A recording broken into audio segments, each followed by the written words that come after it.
Shit show is live, guys. How's everybody doing tonight?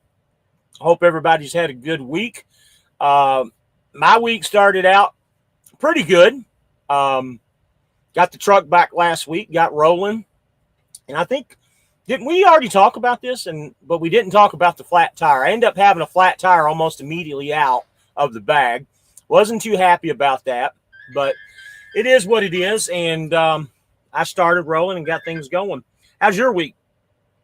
It's 18. been good. I'm all right. I'm just heading over to I got a two stopper here. I picked up in Pennsylvania, heading over to Wisconsin and then North Dakota, and then I'm gonna head back to Virginia after that on Wednesday.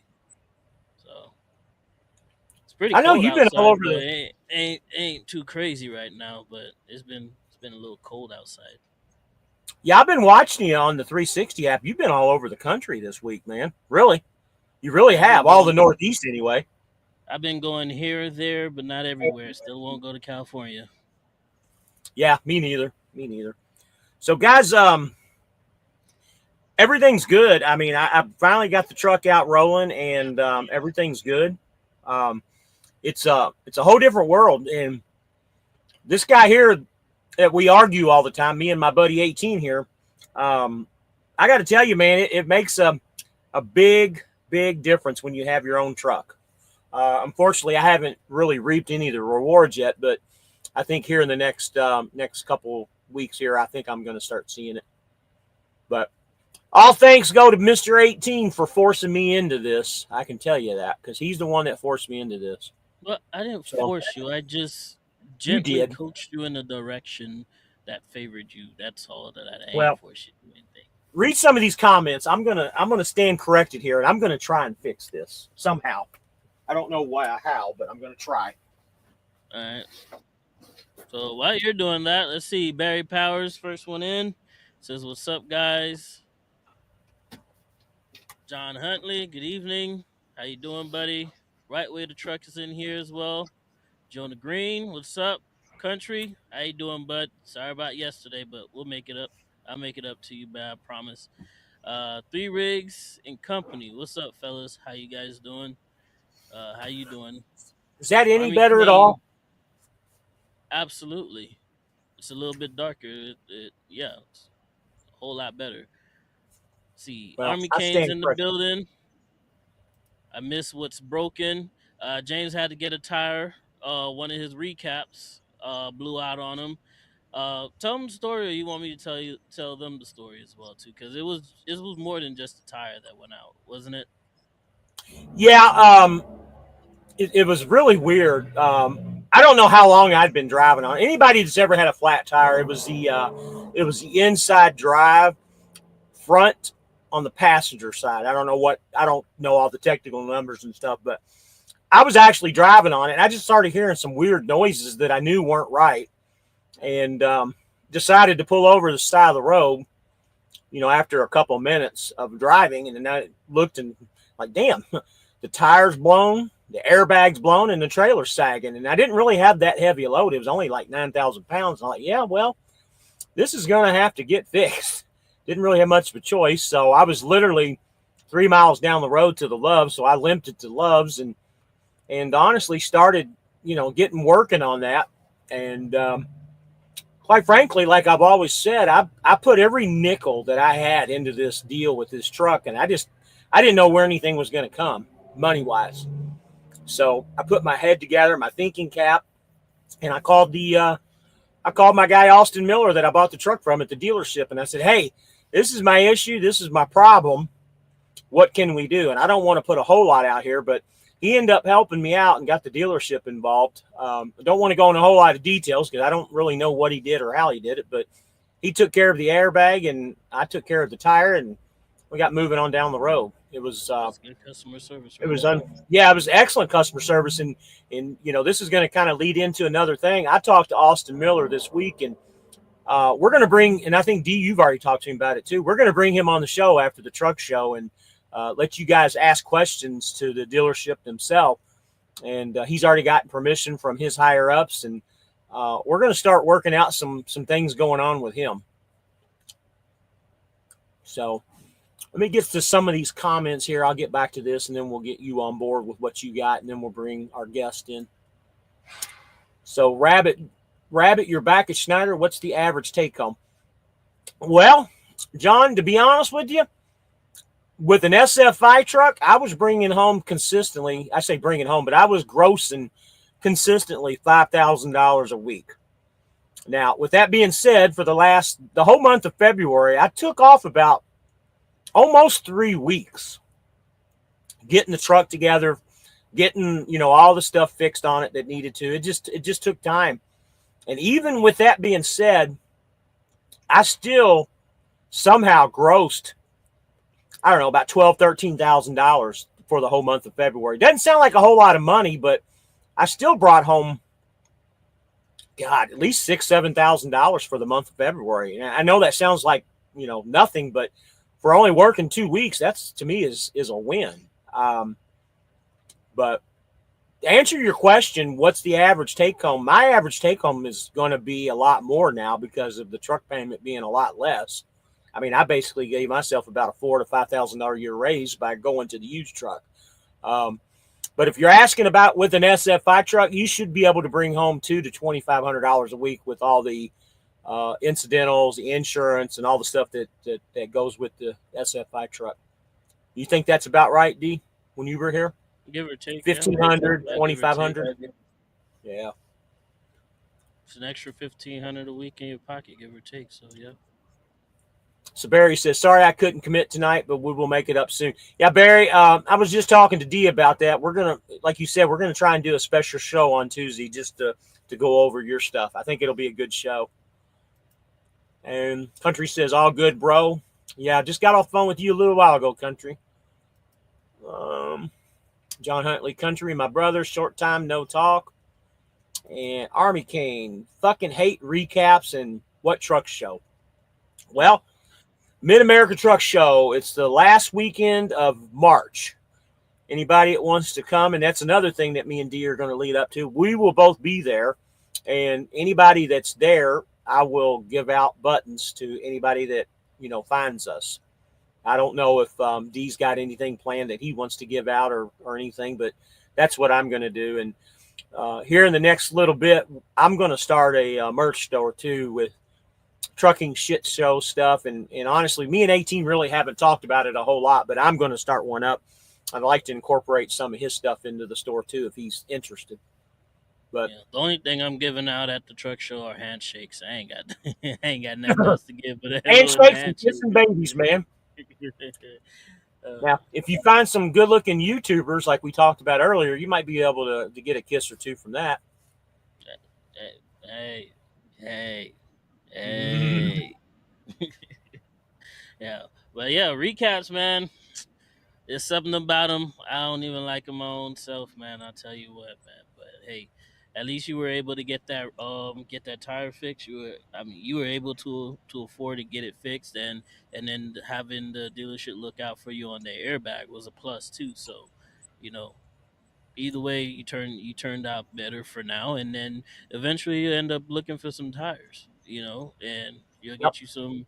I mean, you have options. You could, pay out of pocket. You can use the Schneider account and get tires as well too. Like you go to like the terminal or like a place where they have a dealership or something to get tires from using Schneider's information and stuff. Speaking of which, does anybody on here have any ideas on tires? I wouldn't mind finding a place that I can get tires immediately if I was able to maybe finance or something, or do like a 90-day same as cash. Or anybody have any ideas on here of where to get that done? If not, then the first thing of order that I'm going to do is replace these drives.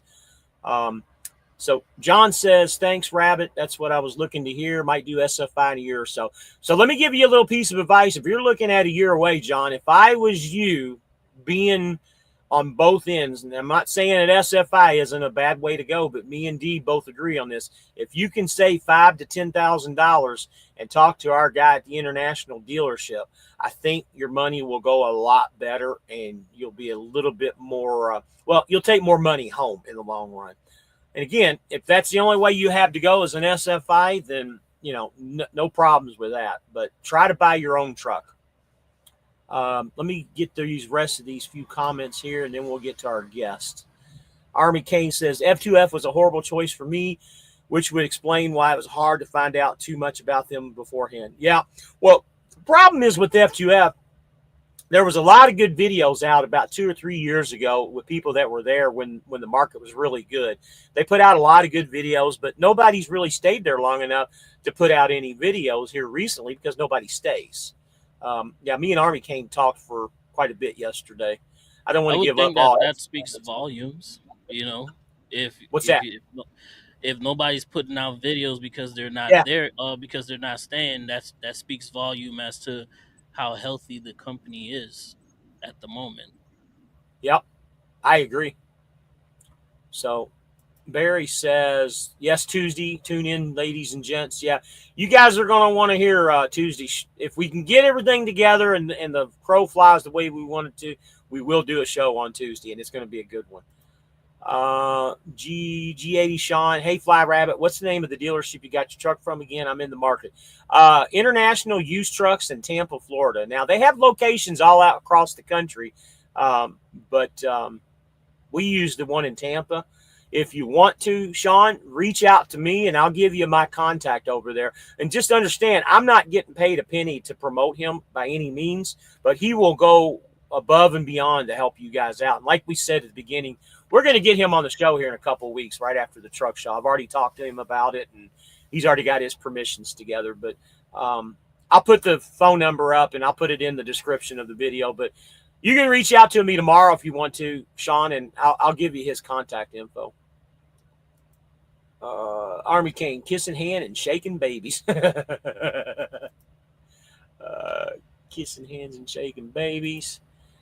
Jonah, you can give out a handshake and some good advice. What's going on, Hey, if Jonah? I Did got you, some advice to give, I could do that.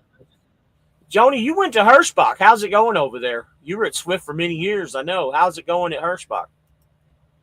Brian Jess says recap suck. The Swift days blowing those shit trailer recaps all the time.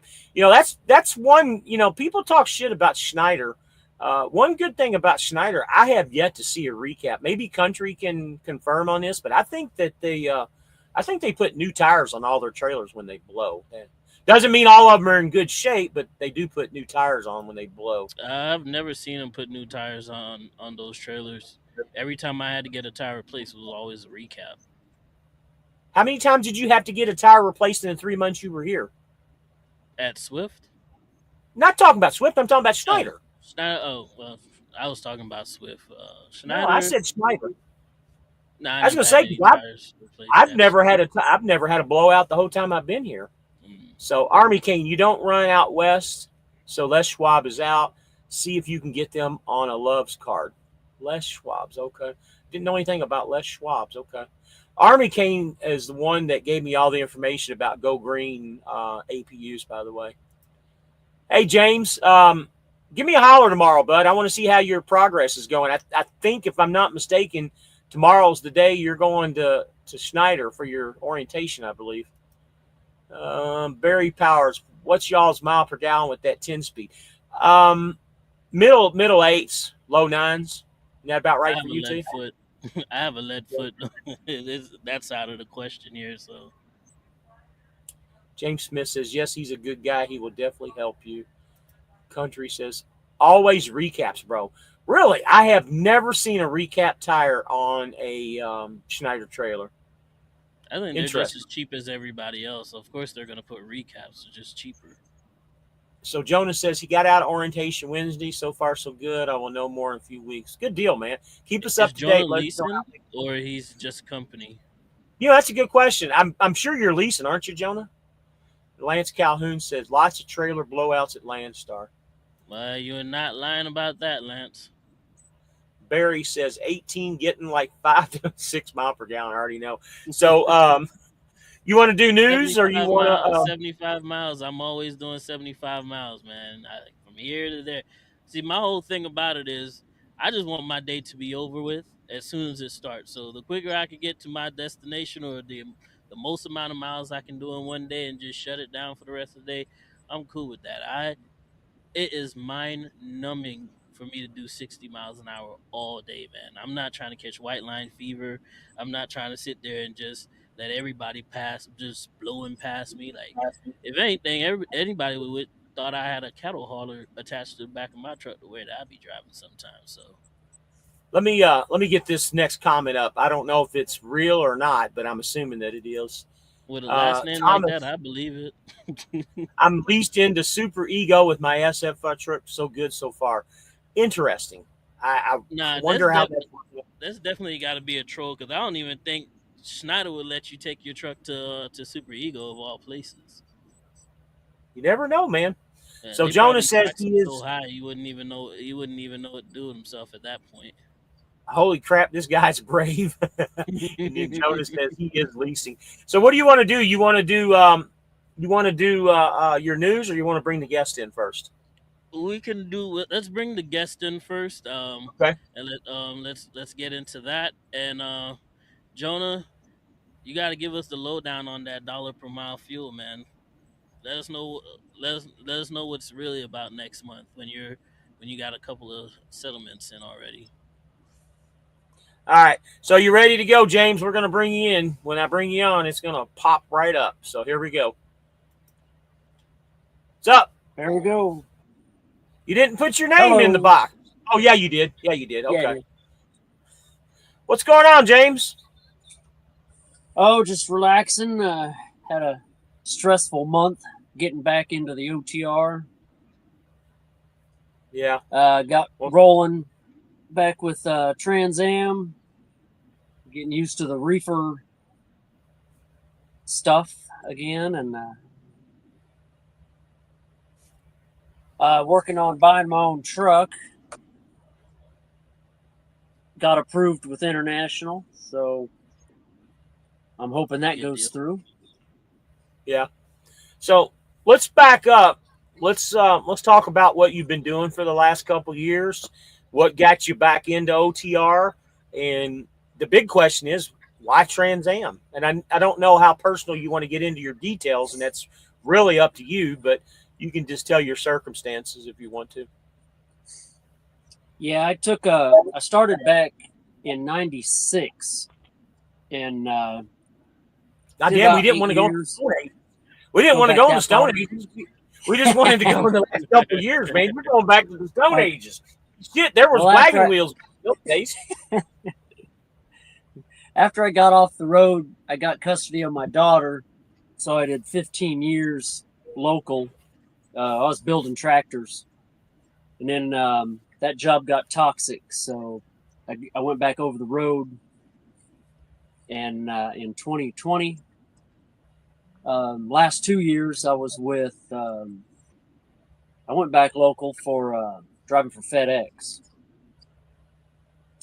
So that I got burnt out doing over 500 miles a day, 2 days off a month, and barely making any money at that. So decided to hit the road again. And last year, come up with a minor ticket. I thought was minor, and it wasn't even a lane change. But Kansas puts everything into one category except for speeding, and so that one ticket, a lot of company insurances won't take someone with a lane change violation, even though I have proof it wasn't a lane change. But anyway, it was I thank God, because it was a God thing. I was putting out applications, and when I got a couple call backs, but Trans Am, I didn't even apply with them. They just called me out of the blue and said, "Hey, come work for us." And I was like, "Okay, cool." Couldn't really turn it down at the moment. And that's Let me where I'm at stop you for now. just 1 second. Let me stop you for 1 second. Can you fix your camera to where it's still, because you're kind of shaking around? Do you have a mount or something to put your phone in, or your camera, or something you can lay it down on flat? Yeah, it doesn't really Okay. set. I have a holder, but I don't know if that's going to work. I could try it. That's fine. Don't worry about it. It's no big deal. It's just you're kind of going up and down. The other thing that I wanted you to clarify too, you said you were building tractors and you went back into the Stone Age and stuff, but I want you to make sure you tell the people that you weren't actually building tractors like the Amish people or anything. You actually worked for a tractor company. Right. I worked for Case New Holland. Because you are from Kansas. Right. The skid steer tractors.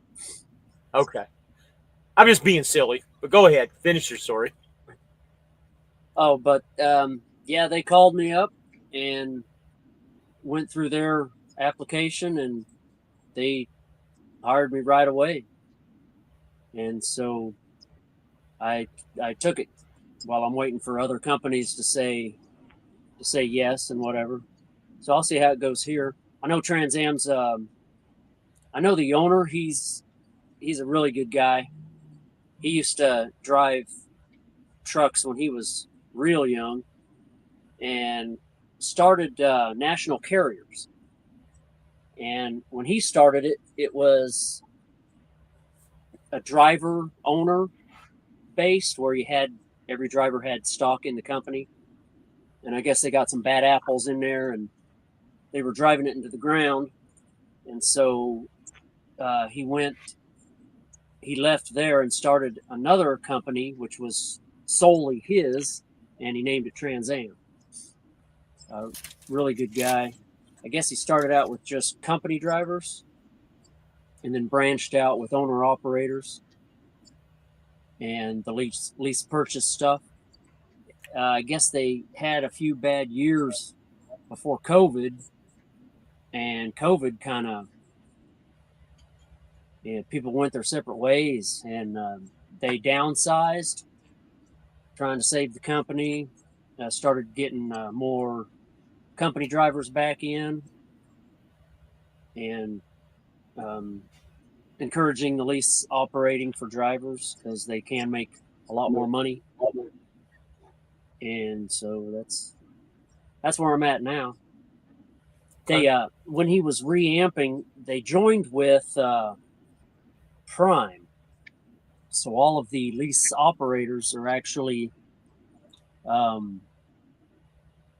they're actually pulling Prime's trailers and using their brokers. So I've seen more Trans Am trucks pulling Prime trailers lately than I have seen Prime trucks pulling Prime trailers.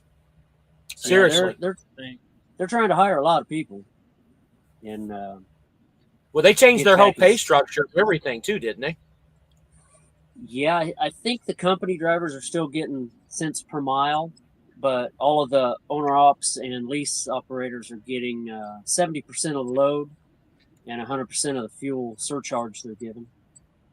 I almost think that might be a better deal than what Prime's giving their people because your truck payment's a lot cheaper than what Prime is too. And that's kind of what, I mean, that's kind of a good thing, Yeah, it's kind of a SFI setup, except not quite as expensive. But and their insurance is, well, Trans Am's insurance ain't bad.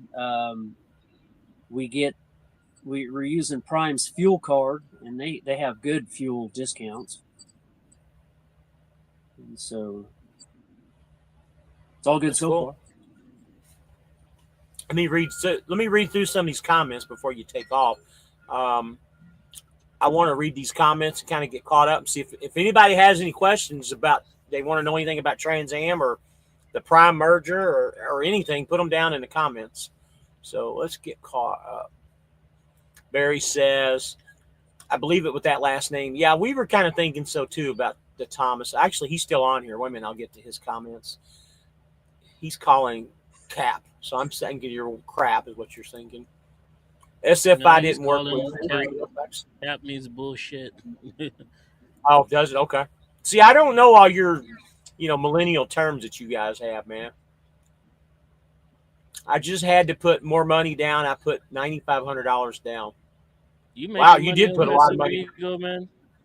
Buddy, you put $9,500 down. You should have bought your own truck with that kind of money. Absolutely. Yeah. I mean, that's something we want to get in with Techno here in a little bit and tell them about your truck that you're getting. So Barry says, I bet that deposit is like $15K Well, you just said it was 9,500. So wow, that's a lot of money. J Squares, look up the ES fuel card. I just got one. Prepaid version. Yeah, we've actually Square, me and D both have that card, and we've talked about it.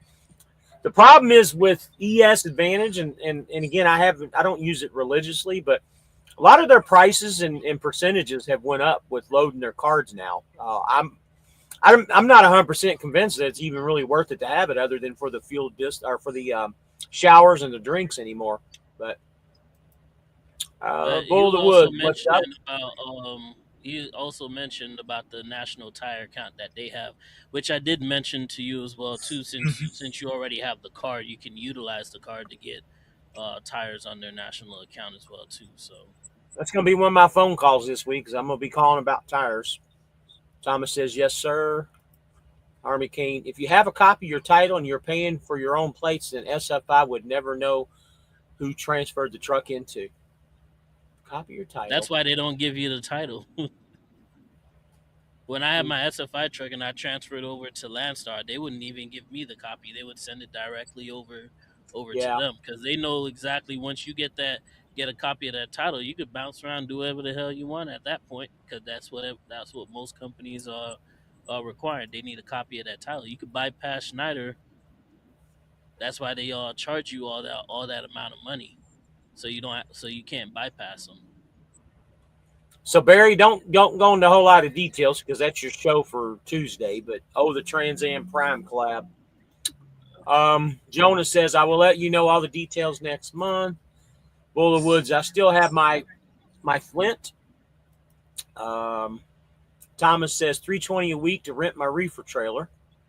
Okay, that's a Super lot of Eagle money. Reefer. And he's also a reefer though. Too. Thomas says, is Landstar a company? Let's just go to the next comment. Hate to bounce, but you got to catch the replay. But damn, I want to hear what Techno got to say live. Yeah. Anybody got any questions? He's got to get on the airplane. Okay. They don't got no Wi-Fi on the airplane? What to get percentage-wise at Trans Am? Prime gets 72. Well, they get 70%. What he said, but the truck payment is a lot cheaper. His truck payment's a whole lot cheaper. Thomas says them trucks are just too slow at Prime and Trans Am. You don't need to be going that fast anyway. What do you guys govern that over there at Trans Am? Well, the company drivers are, I'm thinking 64. The police operators are 70, except for my truck. Mm-hmm. You got an old company truck. Yeah, I have to get that fixed. So Army Kane says, yep, my last company sent me a copy of it. And that last company looked out for you. Yeah, like I said, once you got that title in the hand, you bounce around. You ain't got to pay that stupid little $500 fee that they always charge you to move from company to company. So we're caught up with the comments. Let's talk about your new truck, James. Tell me how you landed where your new truck is. I know that I led you into Austin, but just kind of tell us how things are working out. Working out good. He's waiting by the phone so I can sign on a dotted line. But I'm still waiting for confirmation from either Trans Am or another company. But yeah, I put 8,500 down. Insurance. You hooked me up with that insurance lady with Seabright, and it was what, $350, $355 a month. So, yep. Black cherry color, look nice. Good deal, man. Can't wait to see it, man. I'm sure you can't wait to get in it. Yeah. So Jonas says, does the owner of Trans Am drive a Trans Am? That's a good question. No, but he was a driver, so he's still What's in going good on? shape.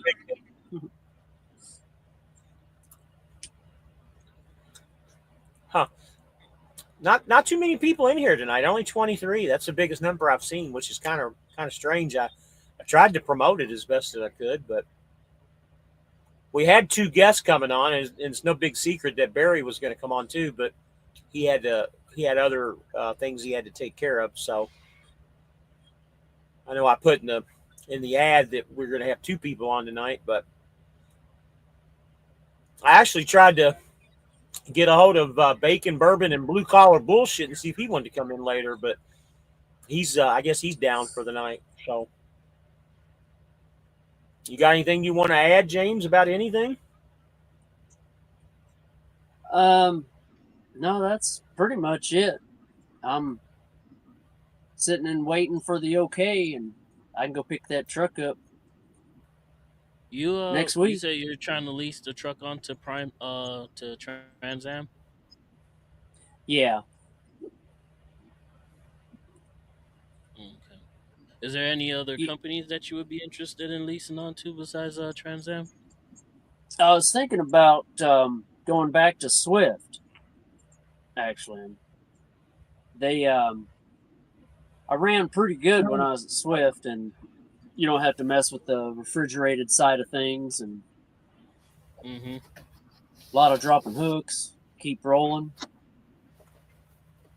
Watch it. D's going to try and promote you to Landstar, so be careful. I'm not trying to promote him to come to Landstar, but if that's his prerogative, he can do all of that. That's on him. Like I was explaining to James the other day when we had a little heated discussion about this. I told him, one of my opinions, especially when becoming an owner,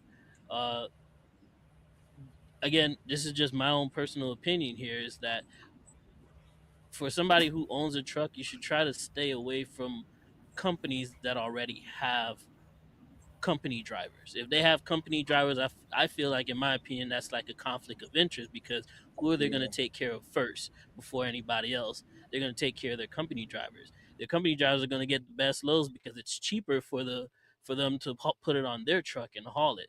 So I think in the best benefit for any owner operator would be to at least lease onto a company that doesn't have company drivers, because then they're not beholden to company drivers as well. Just putting a little tidbit out there, just in case if it's something that you would actually think about, if you have another company that doesn't have company driver, if they would also be an option for you as well. Yeah. That's why I was thinking, staying at Trans Am is a good option, because we have different dispatchers and we do the prime freight, and the company drivers do the Trans Am freight, so we're not competing with each other or waiting in line and stuff like that. But yeah, you're right about waiting on the company drivers. But you are still competing with prime drivers for that freight as well too, right? The lease and the company side of prime. Possibly, I'm not sure. So far, they're usually calling me with loads, trying to pre-plan me, and I haven't, waited since, except for when I ran out of hours. But so far, they've been top notch in that regard. So. I got you. Okay. But like I said, it's just something for you to think about as well, because now you're entering a whole different field. You're not leasing anymore. You are actually 100%, responsible for something that the company don't have anything to do with as well too. So, at least thinking about those things, but having something in your back pocket just in case would be be a little bit beneficial for you. I think you have baby brain, D. We've already discussed it. Yeah, because we've already discussed it. He's got another. We talked about it. Yeah, he's got another company that he's going to. I don't think he wants to put all of his eggs out there. That's why he's talking like he is. I can. But I can apply with Landstar and see what they say. I mean, I'm not asking to pry into everything else, but I'm also spreading information for the viewers as well too. It's not just I'm not just talking to him. I'm also talking to the viewers as well too. But I know the conversation. James already talked to me about it as well too. But I guess it's just good info and good tidbit for the viewers as well. We got All comments. right. Yeah, let me read these comments. We got royalty in here tonight. We got Cam the trucker in. What's going on, buddy? 18 salute, bro. What's going I on, hear man? you, buddy. We got some royalty in here. It's nice to have you in. Trans Am and Swift he gonna be chasing his ass going to those two companies. Yeah, like we said, he's got other eggs in his basket. He doesn't want to give them all out. D I don't think understood what I was trying to tell him, but it's all Yeah, I good. got what you're I know saying. We already we're talked about trying it. to Yeah. promote the channel and everything, but sometimes people don't want to give everything away. Merrill says, if you're an owner op, sell your truck now and come to Prime, dog. Yeah, I don't think that's going to happen right now. Prime is not the company to go to, in my opinion. They got a lot of issues and a Nobody lot of wants. problems. And you're seeing more and more of the YouTubers coming out with shit. Nobody wants Yeah, to I'm be not. well, stuck being watched all day while driving down the road, bro. You can Yeah. stay at Prime if you want to. And it goes just like what we always talk about. And me and D have this conversation literally daily. You got to go where it's right for you and what works for you. I have a lot of boxes that need to be checked. Every box that I have is checked right now. It could change tomorrow. Same thing with D. Everything he has going on, all his boxes are checked and it works for him. It could change tomorrow too. Unfortunately, I don't think Prime will ever be in my Periscope. And the only reason is, just like D says, I don't want to be watched. I have my own truck now. It just doesn't make sense. Nor am I taking it to a company like that to be watched like that. Here I am at Schneider talking about it, but literally I am my own boss over here. I don't have any of their cameras in the truck. I do have to live by their rules, but sometimes you got to outweigh the good with the bad. And I'm making money over here. A lot of guys can't say that they are, but I am. There's a lot more to it for me being over here than what the average guy has. I have a lot of extra stuff that comes with it too. Get back to some of these comments, and same thing with D. He's got stuff going on in his life that makes it work for him where he's at. We all have our reasons. Army Kane says, if you're going to run cents per mile, I check out Crete. They have a higher pay scale. Yeah, we talked about Crete too, but again with James, he's and again, I don't want to go into his detail, but he was talking about his tickets. He's a special case that a special company has to take him. yeah, Not bad. These tickets are going to come off. Prime is only 10% a or few more less months. drivers. Yep. Well, it doesn't matter if they got 1, 2, 5, or 10% company. They still have company drivers, which means they're still going to be working at the interest of their company through their company drivers before they take interest in you as well too. That's just my opinion. That's just how I see it, and I think the best way to be successful is to stay away from companies like that if you own your own truck. So, Brian Jess, I think 18 makes a valid point, but my opinion is biased based on my situation. Again, it all depends on, what the right place is for the right person. And by the way, just a little promotion here, and you can do your promotion too. Again, Schneider has a $6,000 sign-on bonus for right now for everybody. Doesn't mean you have to stay here forever, but you got to be here 6 months to collect all the money. Again, that's just one of the avenues that I have of why I came back. Not a lot of money, but believe it or not, that little bit of money does help the situation out to get you a little bit more comfortable. I've gotten a couple guys that have called me and asked me about it, and I appreciate all the guys that call me from time to time. And I get calls constantly, every week. And D, I know you don't put your phone number up here, so I answer a lot of shit for you too. But I get calls from guys all the time. I get calls. I get calls from guys all the time that thank me and D for putting the show out because we put stuff out there that's real, and that's kind of the purpose of the channel. And I didn't mean to stop you there, but yeah, D's email is in his comments too. So Cam says, "Okay, bet." Can you tell me what that means? I gotta go to sleep, guys. I will listen when. No, not that. What Cam said. Okay, bet. What's that mean? Okay, I'm not. it's Like all I good. said, I don't Means know you you can. all's. It means you can bet on it. Yeah, Okay. It's okay. it's all good. I'm an That old man, basically dude. it's all good.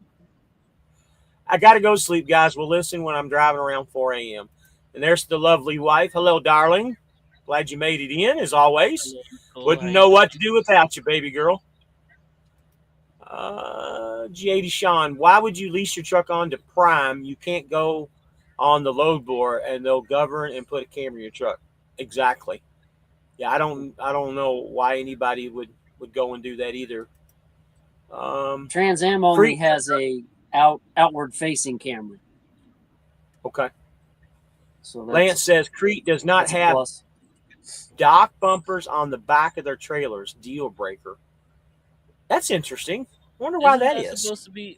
Didn't they make that a rule that you had to have those on the trucks now, or else it's like a fine or something?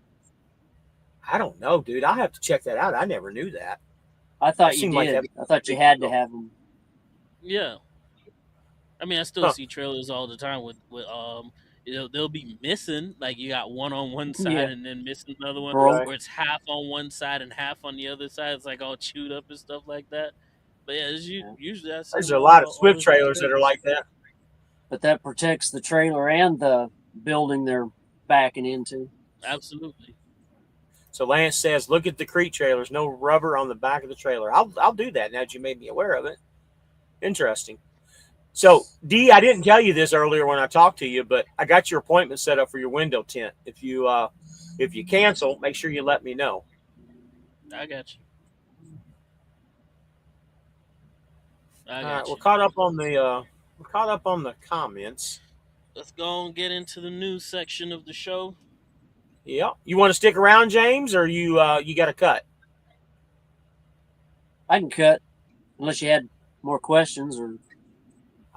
I'm good. You got any questions, D, or anybody else? Any questions, real quick, before we cut Techno away? Oh, you know what? Now that I think about it, I do have, and you've told me before, but I want you to tell the audience. But where did Techno come from?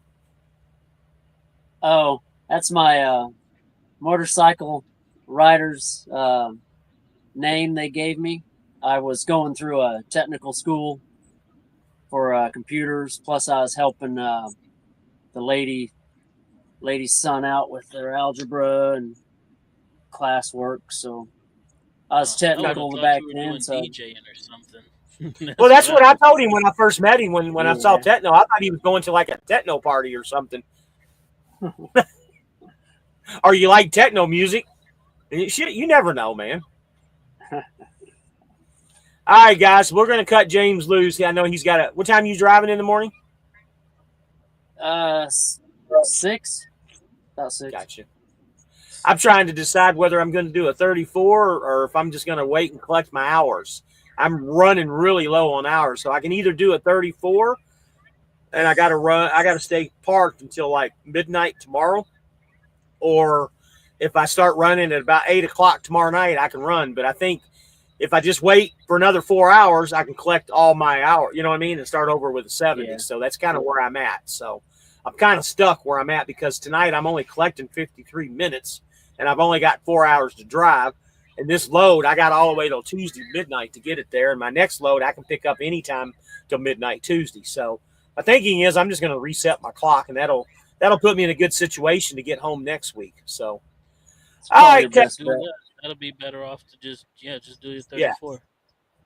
Yeah, I think so too. All right, James, we'll talk at you later, buddy. I'm sure I'll talk to you sometime tomorrow. Glad to have you on. Okay.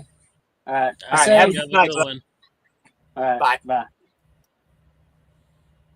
So Lance says, Crete management says their drivers are so good they don't need them. Painful just saying that.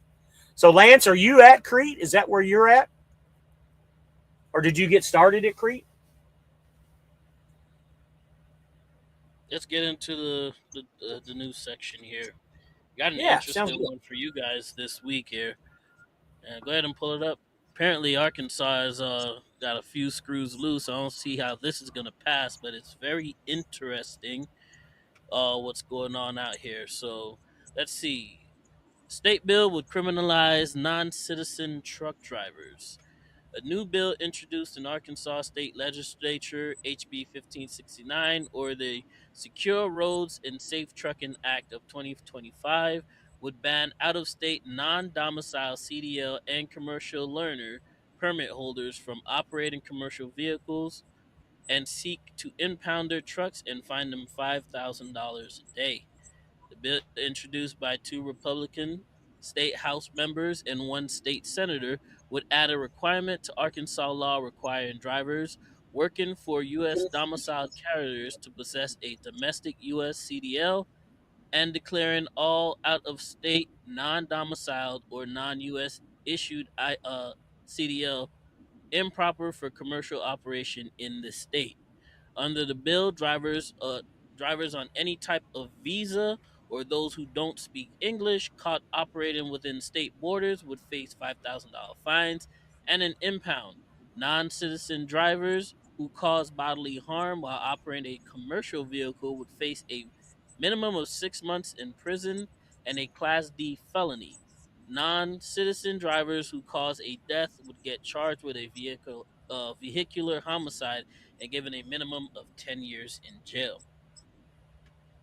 Fleets in Arkansas that hire non-citizen or non-domiciled CDL holder would face a fine of $10,000. Shannon Everett, a former fleet owner and co-founder of the American Truckers Union, lobbied for the bill with state lawmakers in his native Arkansas, and said he felt compelled to advocate for victims of crash and trucking industry. There was a wreck that happened in Colorado where a driver had been deported 16 times, says Everett.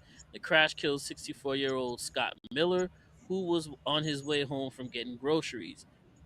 There wasn't a strong voice for the American truck driver on this issue. I felt a strong tug from the Lord to begin advocating for safer highways and better regulations in trucking. Part of the bill, backed by Everett, would end Arkansas reciprocity for CDL issues from Canada. We are talking about safety and coming at it from the perspective of making our roads safer, and I've observed a clear lapse of laws and regulations that were not voted on, said Everett. Well, that's interesting. Let's see. For example, the federal ruled that individual states agree to reciprocity among other states include a clause about English proficiency, Everett noted. In 2016, FMCSA issued a memo telling law enforcement not to enforce the English language proficiency requirement in its regulations, so long as the driver could get through an inspection and communicate with the understanding of the officer. FMCSA ordered everyone to stand down, said Everett. The state of Arkansas didn't get any say in that. In the same vein, Everett says, when our state and all state reviewed reciprocity, U.S. border policy was significantly different, extending reciprocity to other states with the expectation that they only issue CDLs to citizens hasn't worked out since the system is broken, he said. States can issue CDL to non citizens, sometimes requiring only an employment authorization document, which allows someone to work for a specific time period within the U.S. In the state of Vermont, for example, non domiciled CDL or CLP applicants don't have to prove where they live. According to Everett, this class of drivers has an increasingly large footprint in the industry. Overdrive readers similarly have flagged foreign drivers as a growing trend and potentially an area for the Department of Government Efficiency to look into. In 25 years in the transportation industry, I'd never hired a non domiciled CDL holder and never had one presented to me. Most of my friends will say the same, Everett said. Now, he contended, loose immigration rules in place like Oregon and reciprocity with Canada have opened the door to non domiciled drivers in a major way. HB 1569 would seek to put an end to the recognition of such CDL holders operating in Arkansas or being employed by firms domiciled in the U.S. Overdrive contact out of the Arkansas Trucking Association and the Owner Operator Independent Drivers Association for comments, and we'll update this story as we hear back. Anybody has any comments about this? About Arkansas pulling this one out of their butts? Put them in the comments below. We'll go ahead and discuss it. What I do you think think that's about gonna. that, James? Well, I think that's going to become federal. I don't, Arkansas. There's several states that are involved in this. By the way, I dug into it a little bit deeper. There's like 11 states, and don't quote me on all the states, but it's all the states that you would imagine. I believe Florida's involved with that too. But Arkansas is the one that started this, and I think it's going to now with the change in leadership in our country. I think that's going to be a federal thing eventually. But just to kind of give you an idea, and it's a little bit different, but kind of the same. But when I was a police officer, where I was, we would get a lot of international people come into the country, and when they would come into the country, and I don't know if you even know this, but say you live in England, you come over to visit, you rent a car. Any rental company will rent a car to anybody. Now I think it's changed since then. I'm going back 20 plus years ago, but back in the day, if you had a license, it didn't matter if it was from a different country or where it was from, you still have to have an international driver's license or a state issued driver's license to drive in the United States. Just because you got a license from England or France or Italy or wherever you're from doesn't mean you can come over here and drive on our roads. You have to have technically an international driver's license. It's two separate things. And I think the reciprocity that you're talking about with this kind of is the same way. Different countries have that reciprocity to where if you get an international driver's license, then obviously the laws of all the different countries. The big problem is with this, more than anything, is just the driving. People that drive in other countries, Italy, France, England, Africa, whatever country you come from, have different habits than Americans do. In my opinion, Americans are a little bit more tame compared to other countries, what I've seen, because you go to some countries, they don't even have stoplights. I mean, they just go into intersections and they just make their way through. Are you talking about They're India? a little well, India, I mean, there's Philippines? some places in Africa and places like that. They don't believe in that stuff, and you got to be an aggressive driver. That's why you get these drivers that come over and drive the way they do, and they don't know how to drive on American roads because, number one, they can't read the signs, because even though it's the law that you got to read and write English, but you get states like Minnesota and Oregon where they have the driver's test, even the CDL driver's test, where it's done in 15 different languages. They do it in Even though you're Spanish in supposed to Florida read, too. huh? They do it in Spanish in Florida too. They do, but you still have to comprehend and be able to read English though in Florida. Even though they have in Spanish, you still have to be able to read and write in English to get a CDL in Florida. I'm just talking about usually the blue states, because Minnesota, they got that in 16 different languages, brother. That's crazy to me. 16 that is crazy. And the funny thing about it is that our president had made English the official language of the United States, because previously the United States did not have any. It did not have. It's any never been official done language. before. But so It's never been by done the before. fact by the fact that he made it an official language, it makes this bill a little bit more easy to pass. If they were to make it federal, it'd make it a whole lot easier to pass, because now the language is officially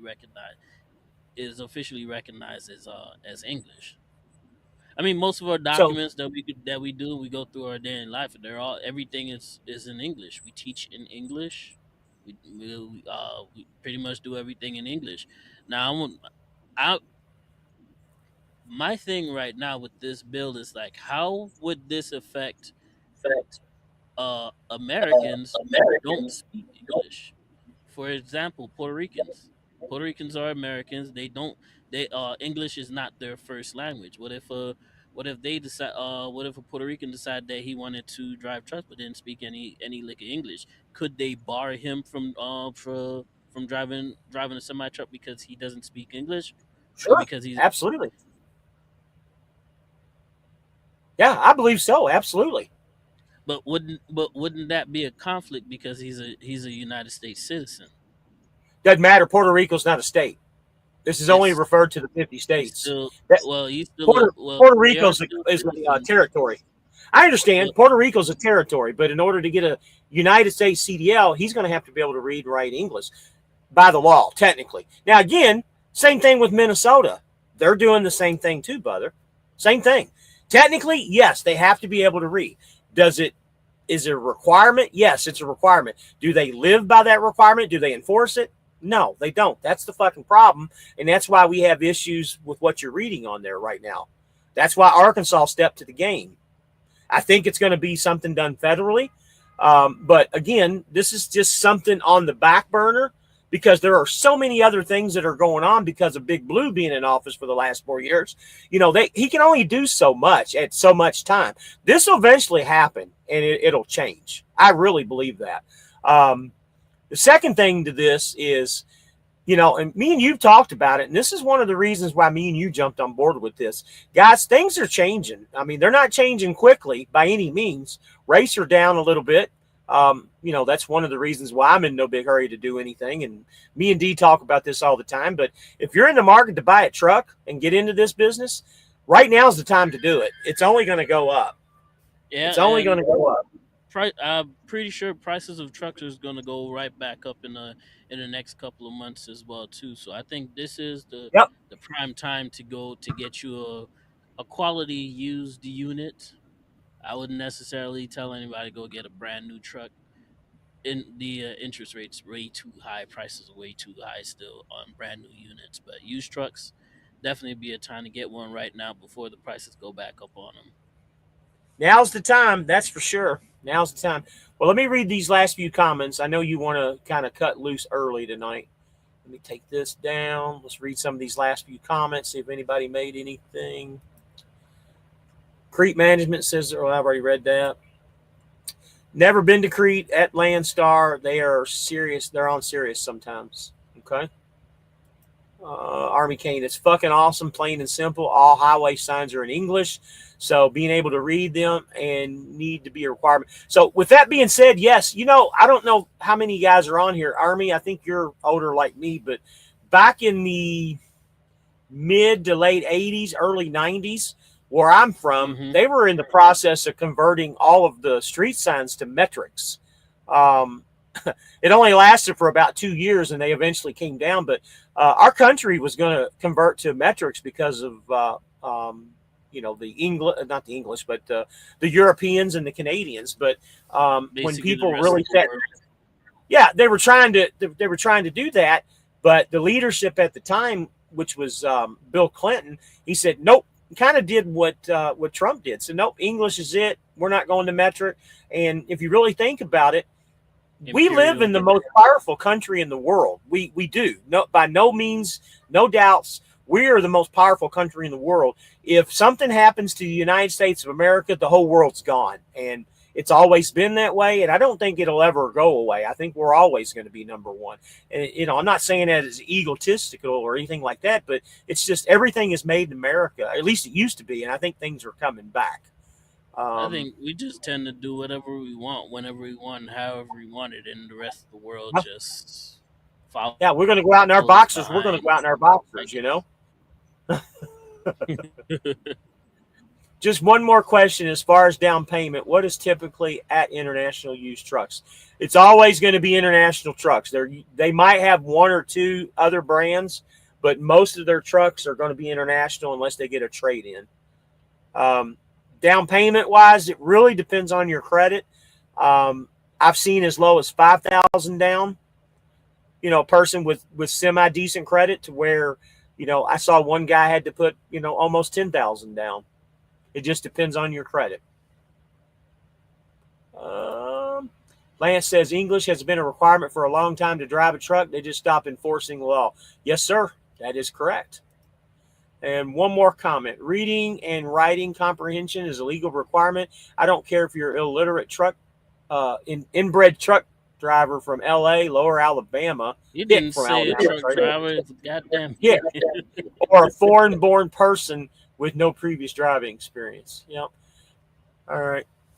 All right, guys. I think D wants to cut out of here. We got the biggest number of people in here we've had all night. Now D wants to take off because he's got other things to do. You guys want to keep running the show, or are we going to cancel for the rest of the night, guys? It's up to you guys. You guys got to keep the questions coming if I'm going to do it, or somebody needs to come in here and join me, one of the two. Because if I don't have any questions, I'm not going to sit here looking like a bump on a log for the rest of the night. I don't really have anything else to talk about anyways. You already look like a bump on a lump. You'll be fine. D, you did a great job on that story tonight too. That was one that was really good.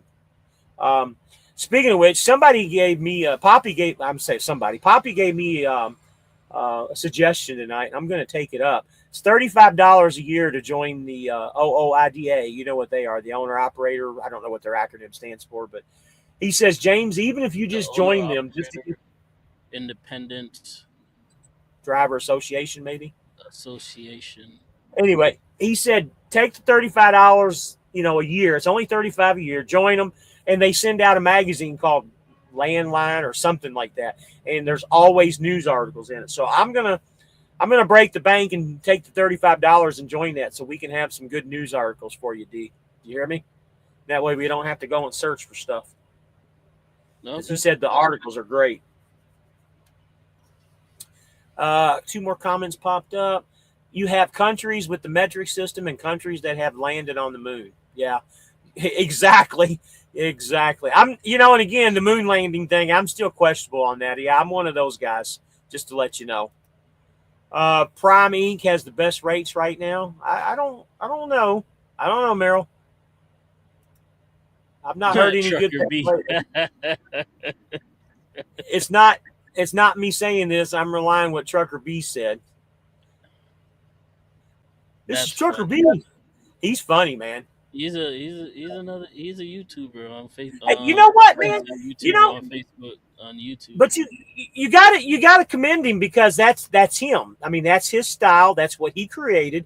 It's just like you see these Hollywood movies.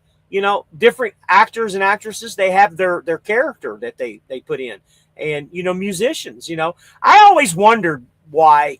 And I'm dating myself here, but I was always wondering why all the hair bands, from the 80s and 90s, why did they grow their hair and make themselves look like females and stuff, like Kiss and, Poison? Well, they did that to attract attention. That's how they got their name on the board, And it's kind of the same thing. Trucker B, he's loud and in some cases maybe a little obnoxious, but you know what? You know what you get with him, just like Trump as a president. You may not like him, but you know what you get. One thing about Trump, boy, you're gonna hear about it because he gonna tell it. He don't hide nothing from the. As much as some people like to get on him, that's one thing I do appreciate. He doesn't hide. He don't hide anything. It's right there. Like that argument that he got into with Zelensky last week. It was all on camera. It said, this is what we deal with in the background. This is what we have to deal with. Now the American people can see and we can decide for ourselves. Well, the president has ever done that. Well, the president has just gotten on social media and replied back to his citizens, or just talk to his regular everyday citizens. So Lance says, yeah, I'm 50-50 on the moon landing. Musk can't get us back to the moon. I think he will eventually, if that's really true. And Lance, I'm dating myself again, but I don't know how old you are, but back in the early 80s, maybe late 70s, there was a movie called, and I challenge you to find it too, D, called Capricorn 1.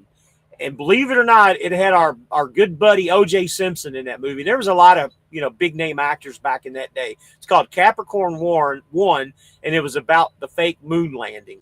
You get a chance, take a look at it, watch it. It's a good classic movie, for the day. It's kind of silly now today, the way stuff is, but it was a good movie back in the day.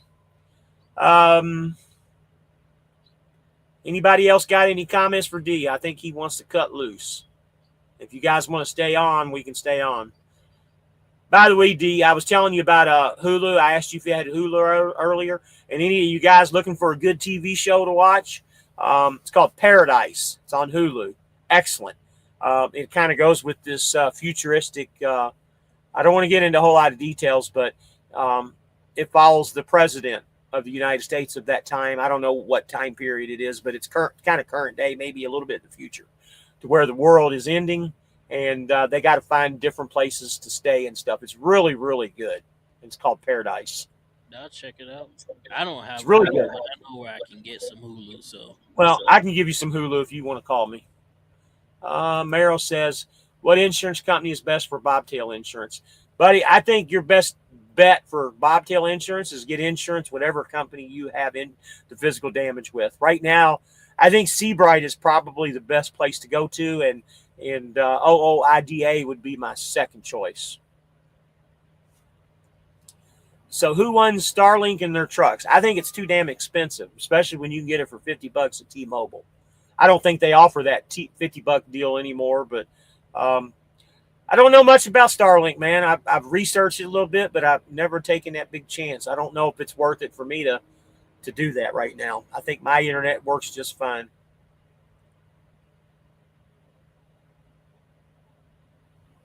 Anybody got any more questions? I think I'm going to crash it down to when D's done here too. Here we go. Musk sends 90% of the world's rockets into orbit, but you can no longer hear them talking about going back into the moon. Well, the things that's going on right now with the rockets blowing up, you guys aren't old enough to remember, and actually it was before my time too, but when NASA first started testing rockets back in the 60s, they lost a lot of rockets, and that's just a part of doing business. It's good that nobody was on those rockets, obviously, but you got to have some failures before you have some success. And it's just like the trucking business. I ran into several failures before I got to where I'm at. Every business, you run into failures, but you can't have success until you have your failures. D, you can agree with that, right? absolutely.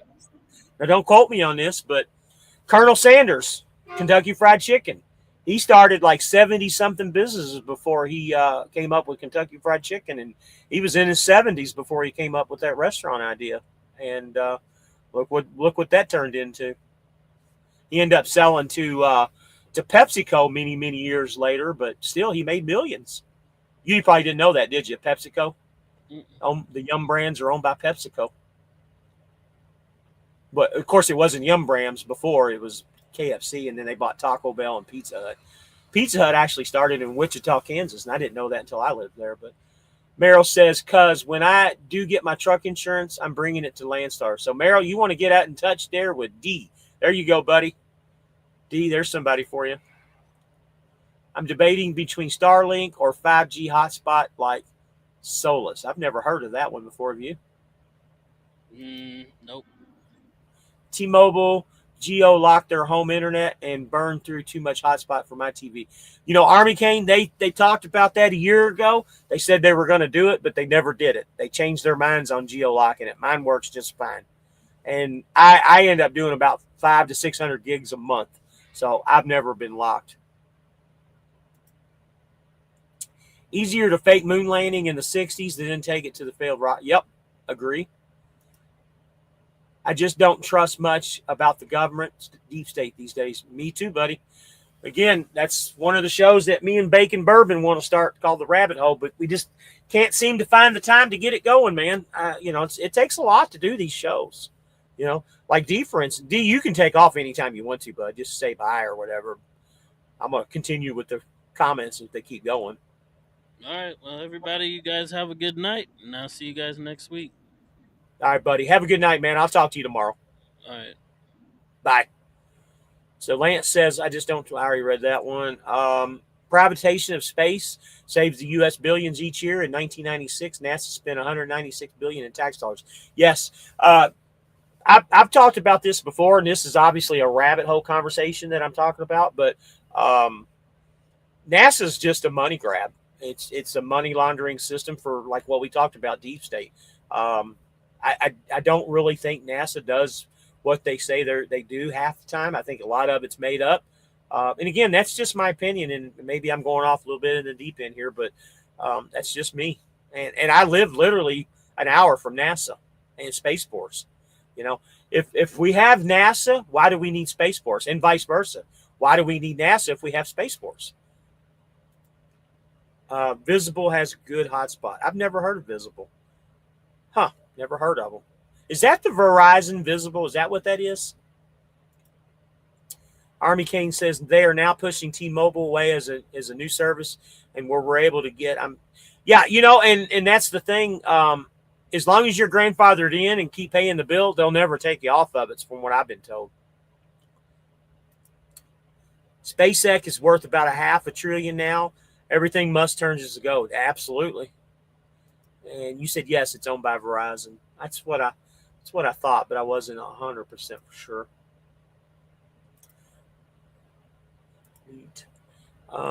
Country says, I'm back. Where you team go? D had some editing to do. I guess he's doing his first video for the month, for the year or whatever. He puts out so many videos in a year, so. But he had to take off. He had other things to do tonight. No big deal. Lance says, been using Visible for 5 years. Really? I didn't realize that Visible had been around that long. Interesting. So you got no problems with them. Interesting. I might have to get them as one of my back. Well, you know what? I don't even really need a backup. I always talk about getting a backup cell phone in case I ever don't have coverage. But believe it or not, when it comes to cell phone coverage, I've got AT&T, and I'm not big on their bullshit, but I don't really have a whole lot of problems. And my internet is T-Mobile, and I don't have any problems whatsoever with T-Mobile. I just got finished editing. Good deal. Country, you want to come in? You want to come in? I'll bring you in. Anybody got questions about anything or any topics you want to bring up? So funny thing here. I'm looking at this truck that's pulling through the fuel island right now. He's a white Volvo Mafia. And what cracks me up is these guys come up with these crazy, company names. His company name is EBT, like the EBT cards. Interesting. I seen one the other day. It said just cruising. They always have the weirdest names, or trucking on time, silly names like that. Like, can you come up with a little bit more of a clever name than that? Lance said, I had a few problems the first year or so, been perfect the last 3 years, $25 a month. Okay. And Country says, sure, I'll chat with you for a bit. Hang on here. I'm going to send you the link, brother. I'll send you the link right now.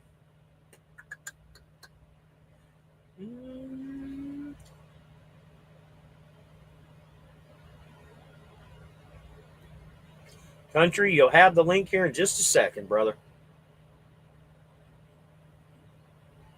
All right. You got the link there, Country. Lance said, I recommend Android, as with phone, you can only use one device. Yeah, I was, when iPhones first came out back in 2007-ish, 7 and 8, somewhere in that area, I went iPhone. I loved it. Absolutely loved it. Then they came out with the Android. And I told my wife, I said, well, man, we need to get these new Android phones. So we went Android. And I'm trying to remember. We stayed with Android. And we got one of the first Androids. They were garbage. And we went immediately back to iPhone. And at that time period, I'm going about the second or third generation iPhone. And it really sucked. And eventually, that's when Android really took off. And we went back to Android. So we did a switch back to Android after the second time. And we stayed with Android all the way up until about, 2 years ago. And my daughter bugged the shit out of me for over a year that she wanted a new iPhone. Like, darling, we don't do iPhones. I don't want another Android. I want an iPhone. So I had to get her an iPhone, and we went into the store, and honestly, they made us a deal that we just really couldn't refuse, and all three of us got iPhones. And then when the father-in-law moved in, we got him an iPhone, and honestly, we've never went back, and nor do I think I'll ever go back to Android. My problem is with Android, they use and I know you can get the higher dollar ones. I wasn't into spending that kind of money outright on a phone that I didn't really know too much about. So we went with the iPhones and did it that way. But our Android phones would fall apart almost immediately. And I'm not trying to make this an Android iPhone show or anything, but just wasn't happy with them. So let me bring Country in. He popped up. Ooh, there you are. What's up, buddy? What's going on there? Can you hear me? Shit. Okay. I'm going to read these comments. There we go. I forgot to turn my headset on. Yeah, I forgot to turn my headset on. Okay, I threw it on. I put it on my head and it didn't turn the power on. I got What's you. up, brother? Let me not too much. Let me catch up these comments and we'll bullshit a little bit. Recommend Android. G80 Sean. I seen one Russian company say NY2LA as their company name. Yeah, I've seen some crazy shit. I know you're Android. I get you. I get you. EBT is actually a small fleet. Okay, I've never seen them before. Lance says with Visible, you can only connect one device on an iPhone. Okay. Have not seen Country Lives lately. Yeah, you need to, guys. If you're not subscribed to Country and KO, y'all need to go subscribe to those guys. They put on a good show Saturday nights. I don't If you usually haven't catch seen my lives lately, that means you ain't on my channel. It's every Saturday, 7 p.m. Eastern Standard Time. Damn it! Except last week was the first week we missed. Last week was the first week we missed in 3 months. I got to tell you guys, I try to go live with them and hear them, but I'm not able to. For some reason, Saturdays at 7, I'm always busy doing something at home or I'm driving. So I always catch the replays and I always thumbs up. And speaking of which, guys, thumbs up everything. My channel, Dee's channel, which is Life on 18 Wheels, Country's channel, Life of Country. And is that right? Life of Country or Country's Life? Country's Life, right? Life of KO. Life of KO, excuse me. Go subscribe and thumbs up all of our videos, guys. We need all the help Country doesn't need any help because he just fucking blew up like a fucking spaceship last week. Yeah, if anybody talk about that. How many views talk about that? How many views? 12 million are you up to? No, it's like 7.4. 7.4 million views. If you guys haven't caught it yet, you need to go watch his viral video. It went fucking crazy. I'm trying to figure out the secret to success. You need to tell me how the Twinkies are made, man, because I'm waiting. I'll tell you what, I'm trying to figure out the recipe my damn self. That just goes to show you never know what the hell's going to hit, but that thing just hit. Congratulations, good guy, man. It went nuts. It went nuts, man. That's fucking awesome. You know, and I don't want to copy you, but I want to mimic what you did with the way you, because I had several examples, and I wanted to do this a long time ago. I just never have done it. Your little short video that you did, bitching and complaining about people four-wheelers merging onto the highway, fucking spot on, brother. Spot on. I mean, that's what I did one like that, similar to that, about 6 months ago, and it went crazy on TikTok and it went crazy on Instagram. I didn't post it on YouTube then. But this one I posted on all of them. It went crazy on TikTok, killed it on YouTube, and Instagram didn't hit. But like I said, it was similar. It wasn't the same thing. It was the same topic about merging, but it wasn't like the first one was just like speed the fuck up instead of hitting your brakes. And second, this one was like, dude, I got over to be a nice guy that I got punished for it. So. You know, it's funny, Country, because me and the wife, when we go driving, I always tell her this same story and you couldn't have did it any better than I did, man. That was fucking spot on and I bitch every single day. I got at least 3 or 4 examples of the same thing that video you put out. And I bitch and holler, speed up or slow down, son bitch. Speed up or slow down. Don't just come into the side of the fucking truck. Now, let me back up about 5 years ago. When I lived in Kansas, I actually had a dumbass woman, an old woman. She was going to her tea party with her old friend, and she wasn't paying a bit of attention, was merging onto I-70 there in Kansas. And guess what? She hit the side of the trailer. Not the truck. I thought for sure she hit the truck, but she hit the side of the trailer.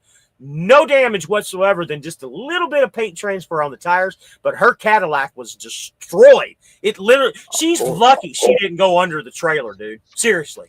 Destroyed. And that's the thing.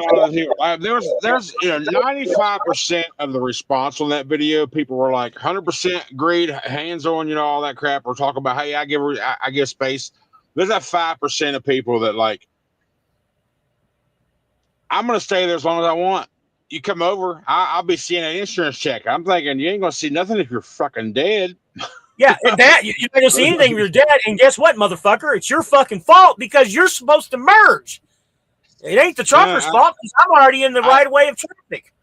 I just laugh at all of them. The ones that's talking about, I don't care about the trolls. I don't give a shit about trolls. I don't acknowledge them. I just laugh when I'm reading it. It's like You know, whatever. But the more people see your shit, the more you're gonna have out there. So it you doesn't know, matter you to know, me. some of this is that fucking crack me up are the guys that are merging, like what we're talking about, and then they don't catch on, and then they get into the emergency lane. They get in behind you, and they come around you, and then fuck you, motherfucker. You ever see those Yeah. guys that do that shit to you? I'm like, what the Well, fuck did I do? I'm driving down the fucking road. I do this and I honk them out of the horn and wave. Have a good day. Use all your fingers next time, brother. Yeah. You want to wave at a trucker? Yeah, bunch of, whatever, man. It's just stupid we deal with every day. People don't get. It's not like we're driving 80,000 pound missiles or nothing, you know. My Hey, you laptop's got over. something Let me blocking slide that your over. view. I was gonna say you just got. said that. Yep. See, that's my laptop. Right? Hey, I'm like, what the hell is that? my laptop. Let me get it adjusted here. It started sliding on me and I wasn't paying attention. There we go. Now you can see all the sexiness in full glory. So, best viewers on streamboo.com. Remove the space. What the fuck is that? What is streamboo.com? I don't know. That's whoever Suave Steed is. I don't know who that is or who's been in your conversation. That looks like a spam text. Someone's promoting that's something. Your alter ego? That's your alter ego, Suave Steed? Suave Steed. That's your alter ego. That'll be me from now on. Suave. Oh, Suave. You know, I'm thinking of, you remember the old music video from the 90s? Rico. Suave. Rico, yeah. Well, that's first person I thought I was Rico when I saw Suave. That's fucking funny. Army Kane wants to know, hey country, what did it cost you for your new steers? Has it been taken out of my stuff yet? I don't think so. But from what when I was talking to my rep, those things were like $12.50 each retail. My rep was telling me the number from what number he gave me total for all the work. My steers alone, it hasn't came out yet, but my steers should probably be around $750 per, roughly. That's what I'm looking to pay. Probably about $2,500 total for all the work I did, and the retail for all that work was $35, and $1,000 of that was for the alignment and the PM. So country, you still thinking about going to Landstar? Still thinking about them, but I also have a couple other things I'm thinking of. So, but I'm about 97% sure about Landstar, to be honest. But we'll see. I got a big phone call I got to make in the morning because I found out something today that might change everything. I ain't going to talk about anything about that until I have a conversation tomorrow morning. I'm going to ask you. I may not have to. Ask away, brother.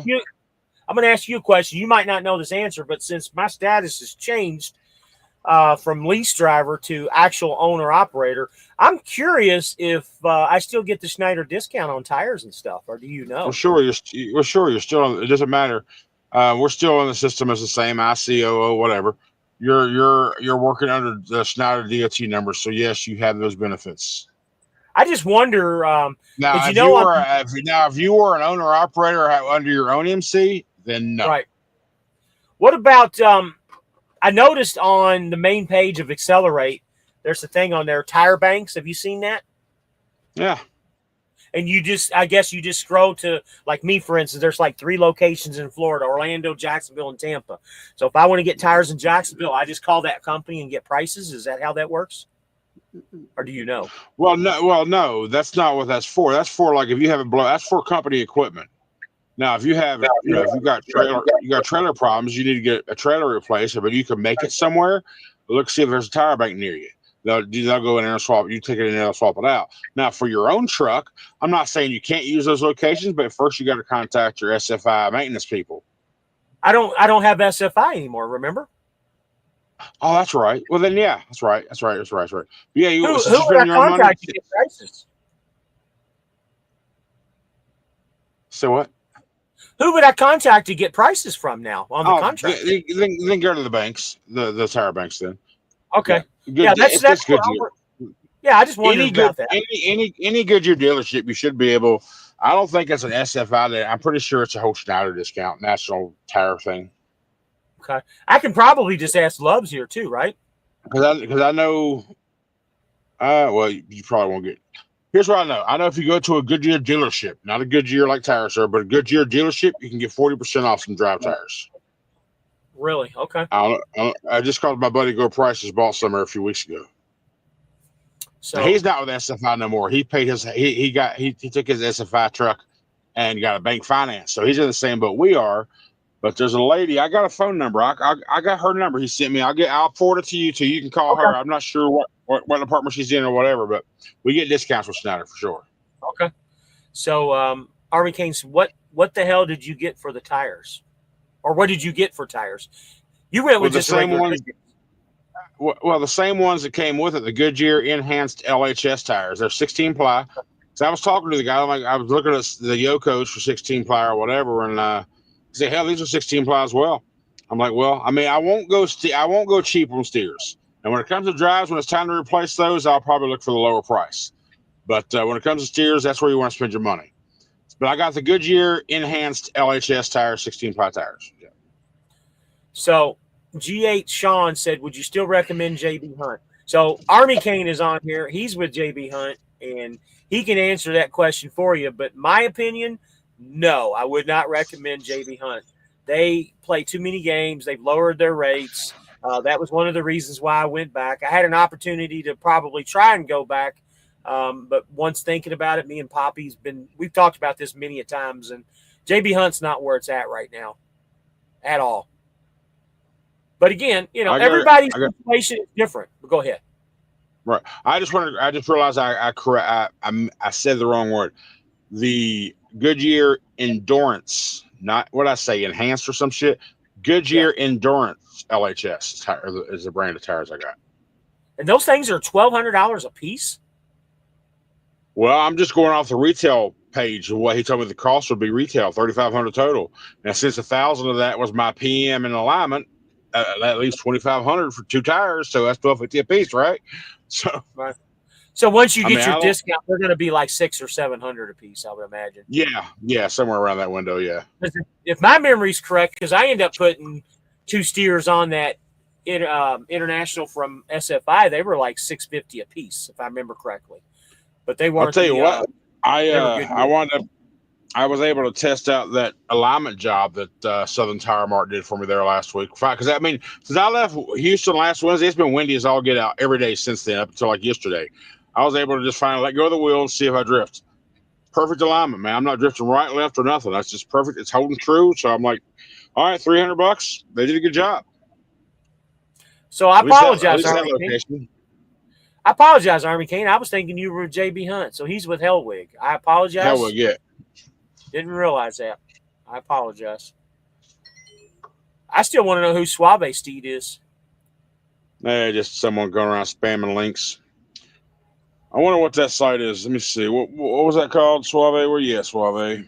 Streamboo.com. Streamboo. I'm going to Google that before I go to the website. That's STREAMBOO. Let's just type in Streamboo. Streamboo.com's up. Okay, you want to buy followers? Is that what that is? Yeah. Buy Twitch. It's just for Twitch, though, not YouTube. I don't know why the hell it's over here. So Lance says you can legally haul heavier loads on steers with 16 plies. That's what I use. Okay. Yep. But I didn't know the ones I had were already 16 ply. I was like, well, hell, why change it up? So I'm just going to keep it as it is and just move forward. Maybe next time I'll try some other ones or have that conversation when it comes time. This tire's only lasted me 110,000 miles because of that pull I had to the right for the past year.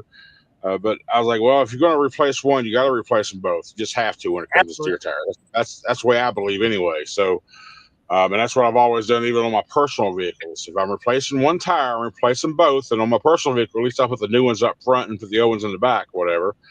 But, obviously you can't rotate like that on these trucks, but unless it's the drives. But, yeah, so we'll see. We'll see how it works out. Hopefully I don't go through them. Hopefully I can get a couple 100,000 miles out of them. I don't want to buy tires every damn year. You going to try and go to the truck show with? I still haven't got a confirmed date. You haven't told. You just say end of March. I need detail. I need specifics, bro. I'm gonna I'm going to tell you specifics right now, Mr. Man. The 27th. Say the word specific. Specifica. 27th, 28th, and 29th. I will be there the 27th and 28th. I'm probably not going to be there for the Saturday, but the Thursday and Friday, I'll be there. And Friday night is when we're planning on going to the fancy-ass steakhouse. It's about $100 a plate at the steakhouse, but it's well worth it.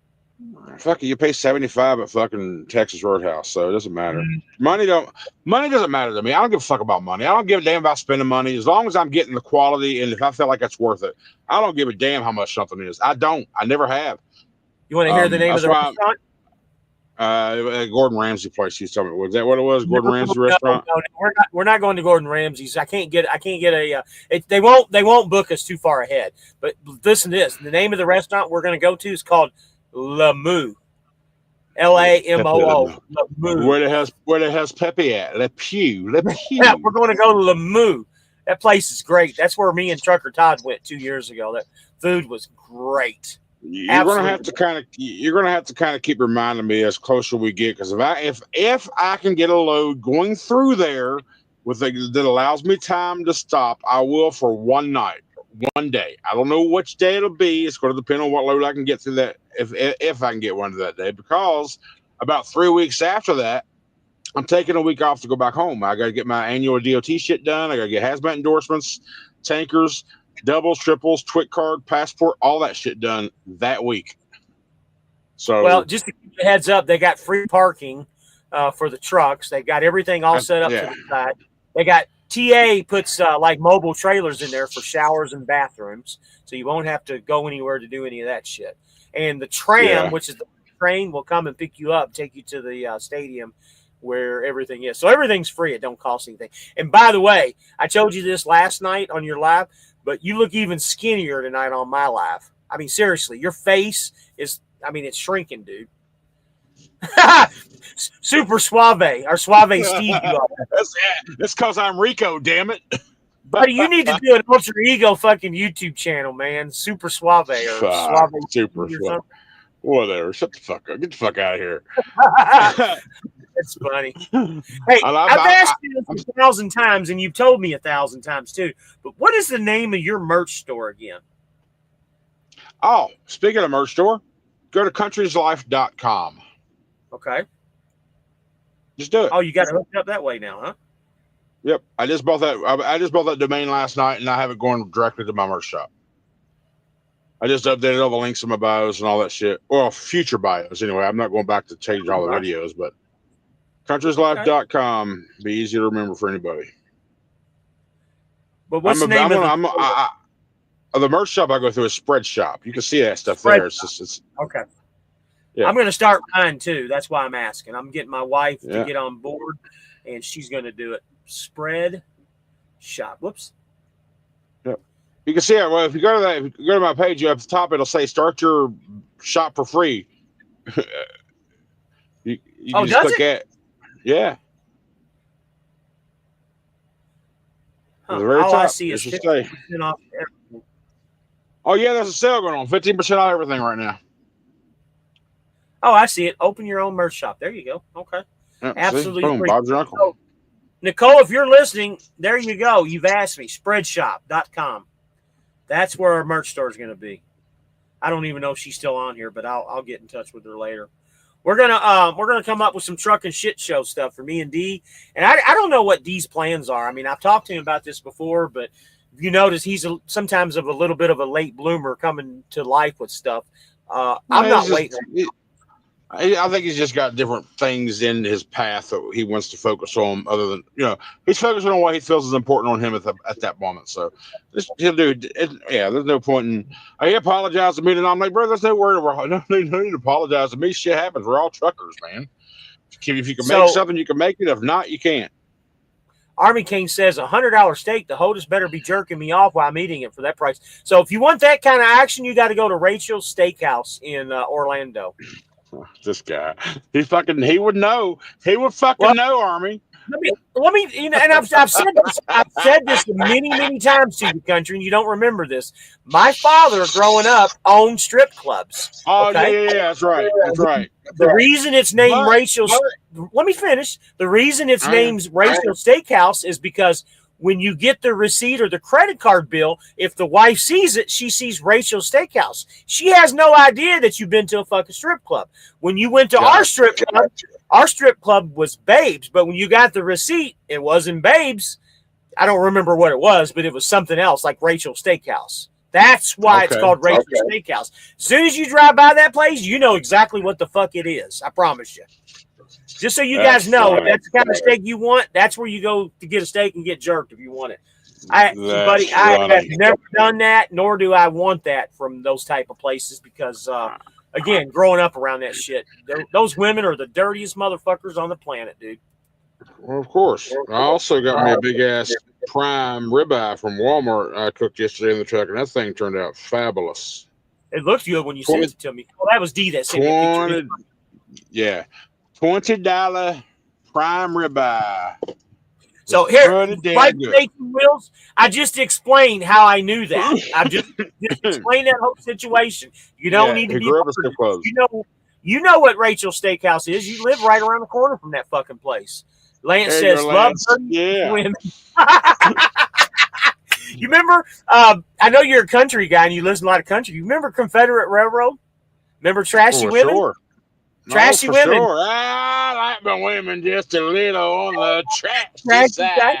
He said, "No, son, that woman had a Dolly Parton wig." Yeah, Dad, I know. That's why she's cool. Yep, that's a cocktail waitress in a Dolly Parton wig. Yep. Yes. One of the best songs of all time. That and the Queen of Memphis, man. I love Confederate Railroad. Yeah, man. I had a chance to go see them, man, and I didn't go. Queen of my double wide trailer. Now that's Sammy Kershaw. He happens to be my favorite.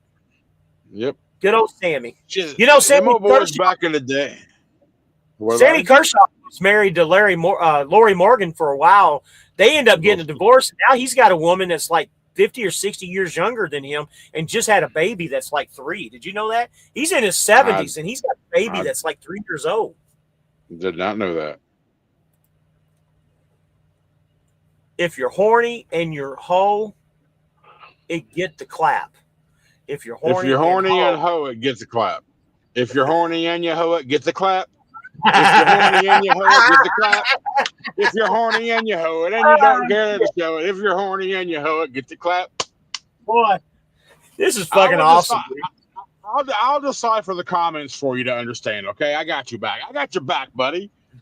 Yeah, D has to do the same thing for me too because I don't understand all this millennial bullshit that him and a lot of these guys put on here. You know, I got you, R. McCain. I got you, buddy. I knew where you was going. I even sang it for you. Damn it.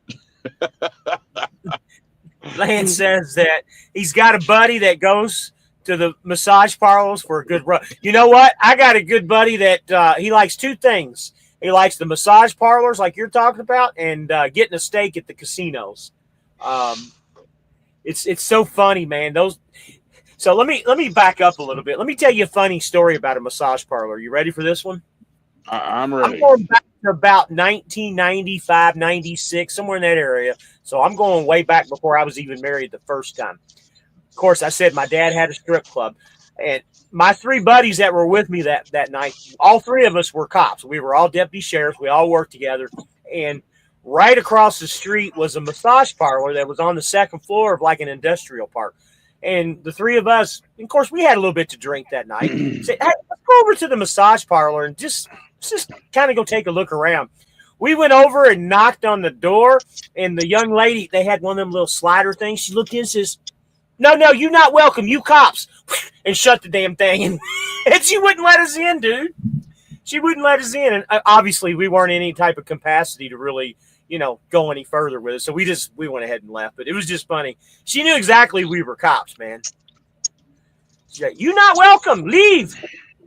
No welcome for you. No happy ending for you. No happy ending. True story, man. True fucking story. That's awesome. Bunch of fucking cops going. Bunch of cops go to a massage parlor. What happens? It's so funny, man, because all the guys that I work with, of course, all guys are horny. It don't matter if you have a badge or not, man. Especially at that age, all of you guys are horny. And they would always say, Hey James, let's go to the candy store tonight, because that was their nickname for the place, was the candy store. Let's go to the candy store. No, I don't want to go. I don't want to go.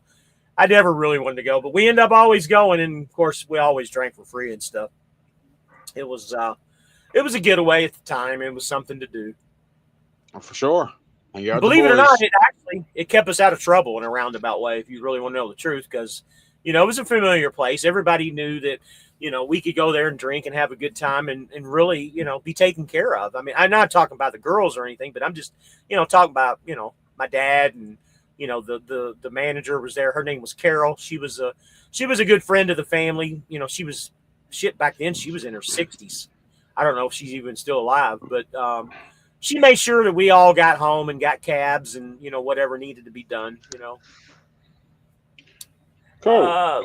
Says, I think cops should leave them working girls alone. Preachers, you know what? Preachers need love too.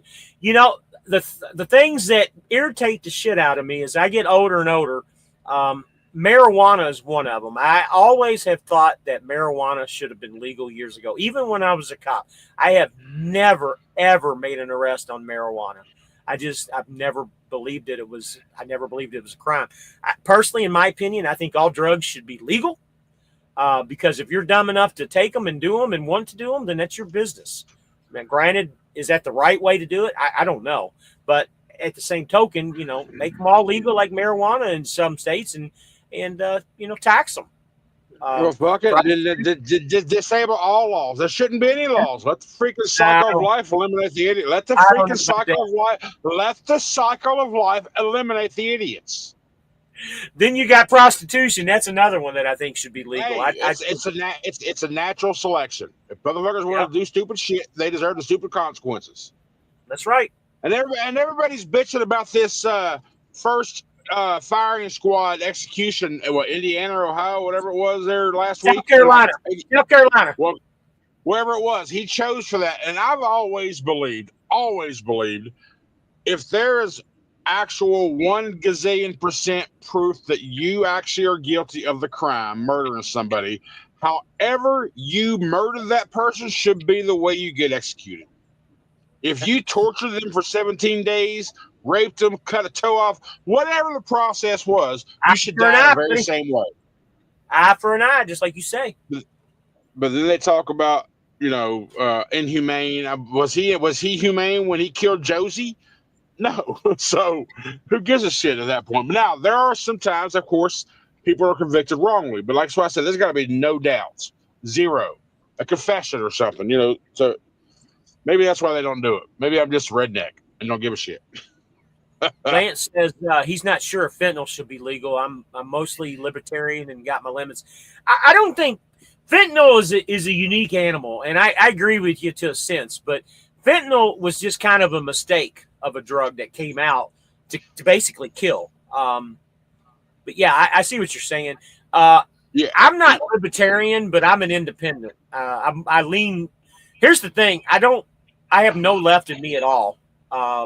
And when you see you got the left way over here, and then you got the right way over here. Well, I'm way over here on the other side of the right is where I'm at. I'm independent. Well, let me ask you: do you watch Netflix shows, series, documentaries? Oh, yeah. You watch Netflix? Yep. You ever watch that one called Dope?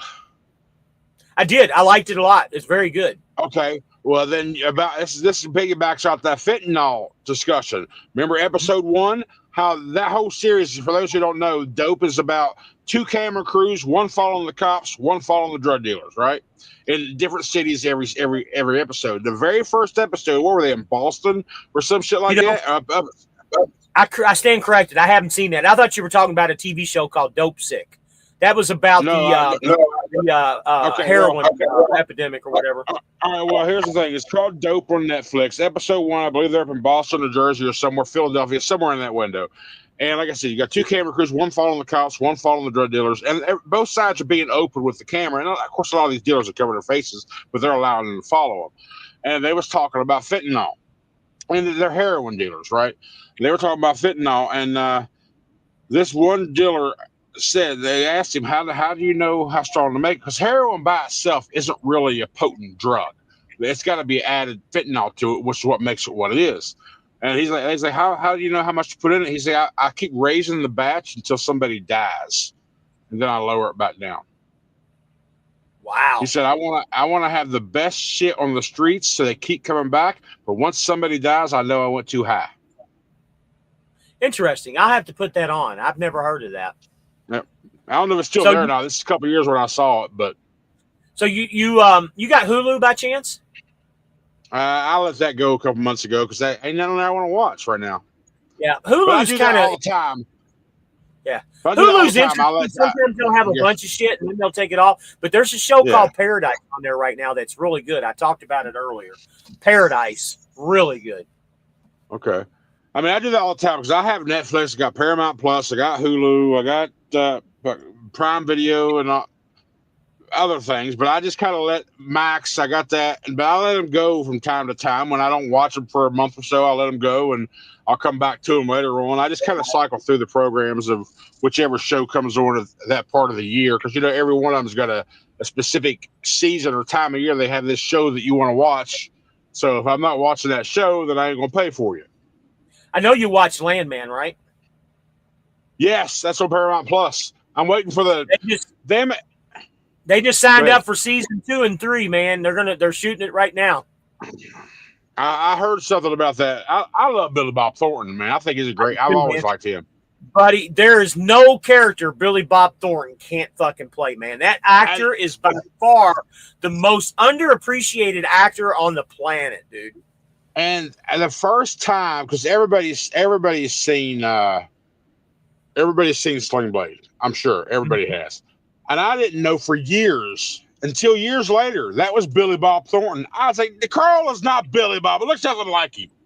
And it was proven that it was. And then I saw him like in an interview, an actor's stage interview or something there. I don't know. I saw this recently.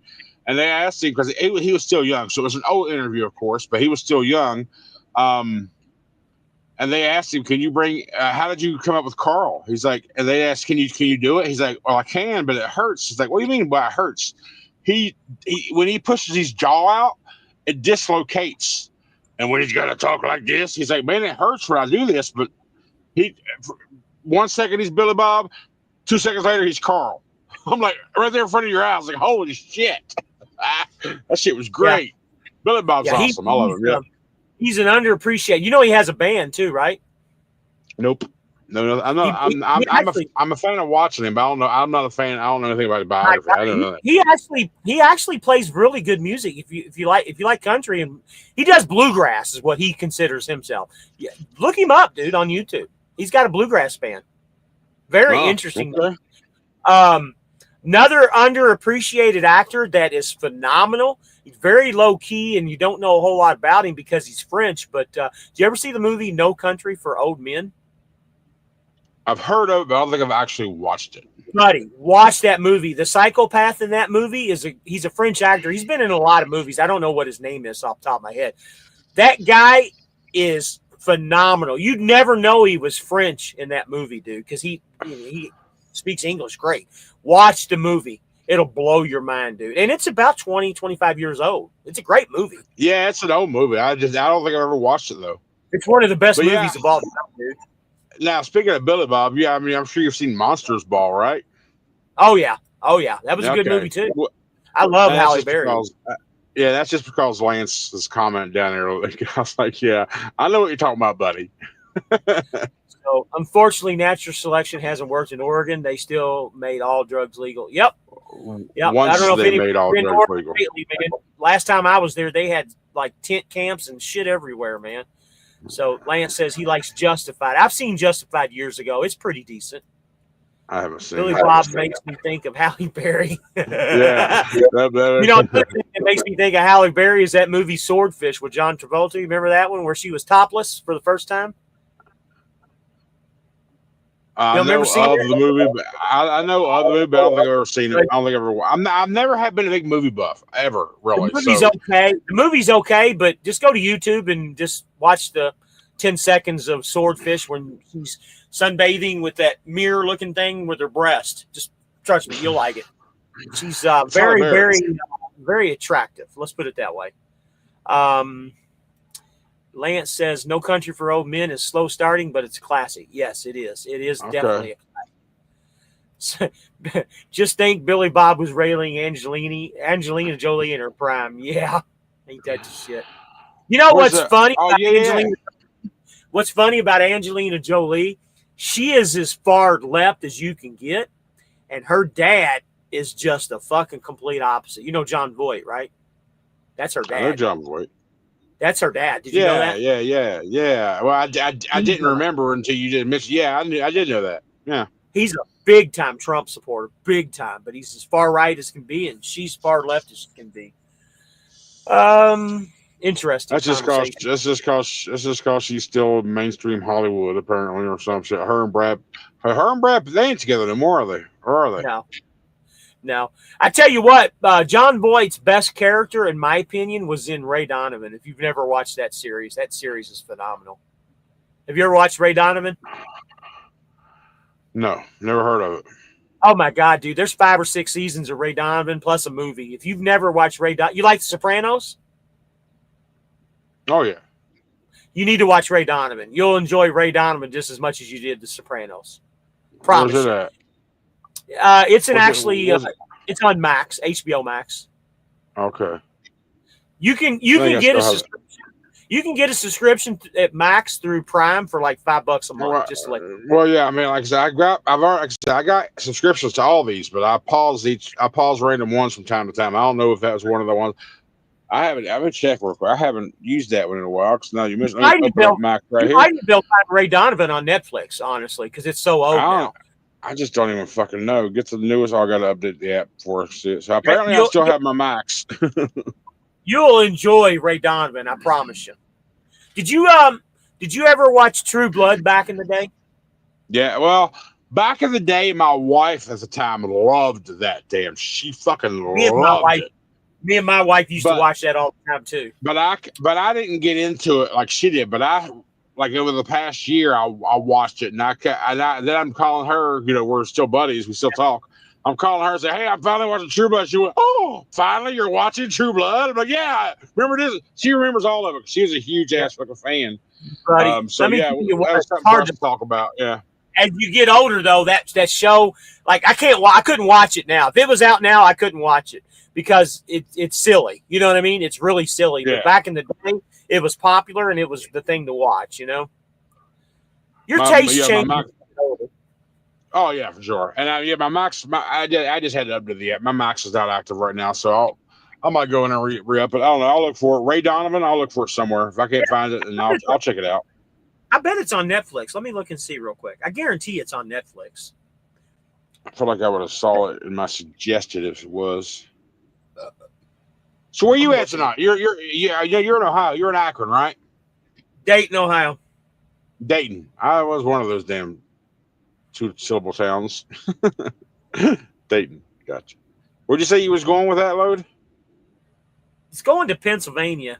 Believe it or not, Ray Donovan's not on here. Ray Donovan's not on here. Oh, by the way, Ozark is another good one if you've never watched that. It's on Netflix. Nah, I couldn't get into Ozark. No? I thought I would. I thought I was going to like it because I liked that main character because he was the football coach for Friday Night Lights. Right. I thought I would like it, but I just didn't do it. Didn't hit on me. Jason Bateman was the football coach at Friday Night Lights? That's not Jason Bateman. Yeah, Ozark's Jason Bateman, brother. No, hang the fuck on. Hang the fuck you on. might be thinking of a different show or something. Ozark was fucking great. Hang the fuck on. Hang the hell on. Oh, man. Yeah, that guy. Okay. Huh? Right. Oh shit! That. Okay, yeah, you're right. That's what movie was he in then? Well, anyway, Ozark. Yeah, I remember watching Ozark specifically, but the other dark-haired fellow. What was his name?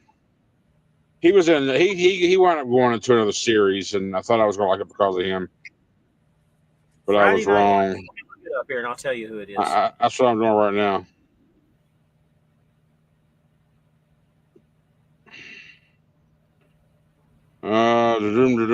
Eric Taylor. Kyle Chandler, right? No, that was the Kyle, that wasn't that was the real head Kyle coach. Chandler. Yeah, Cal Chandler. Yeah, Yeah. Kyle Chandler. So let me He see went what into Cal he Chandler. went into Bloodline. What he went into Bloodline was the name of the movie, the TV series he went to.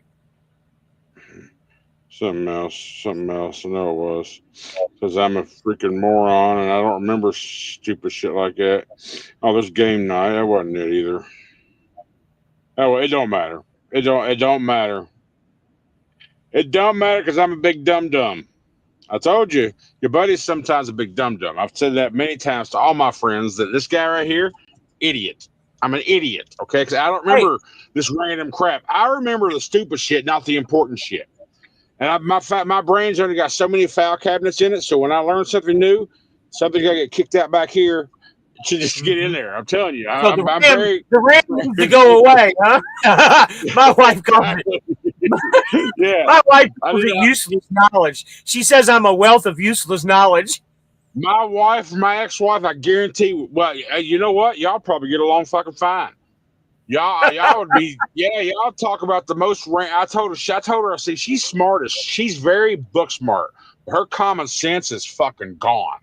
She always thought I was being mean to her for saying that shit. But I'm like, hey, baby, we ain't all got the street smarts. You're book smart because she's like she's Y'all a nurse. can't be good looking. Y'all can't all be good looking, you know. Lord have mercy. Come on, guys. Anybody got any comments, man? We've gone like 10 minutes without a comment. That's what we're for. That's what we're here. That's why I'm in here for, to keep your ass company until you're ready to go to bed. Or You and KO have no problems getting comments posted up all the time. Y'all run a show pretty damn good. Here lately, man, my comments disappeared. Yeah, but at the same time, like we bullshit to ourselves 15, 20 minutes in the beginning, so we got them comments building up. And by the time we get done at our hour, we're just getting to the end of them. So they stack up.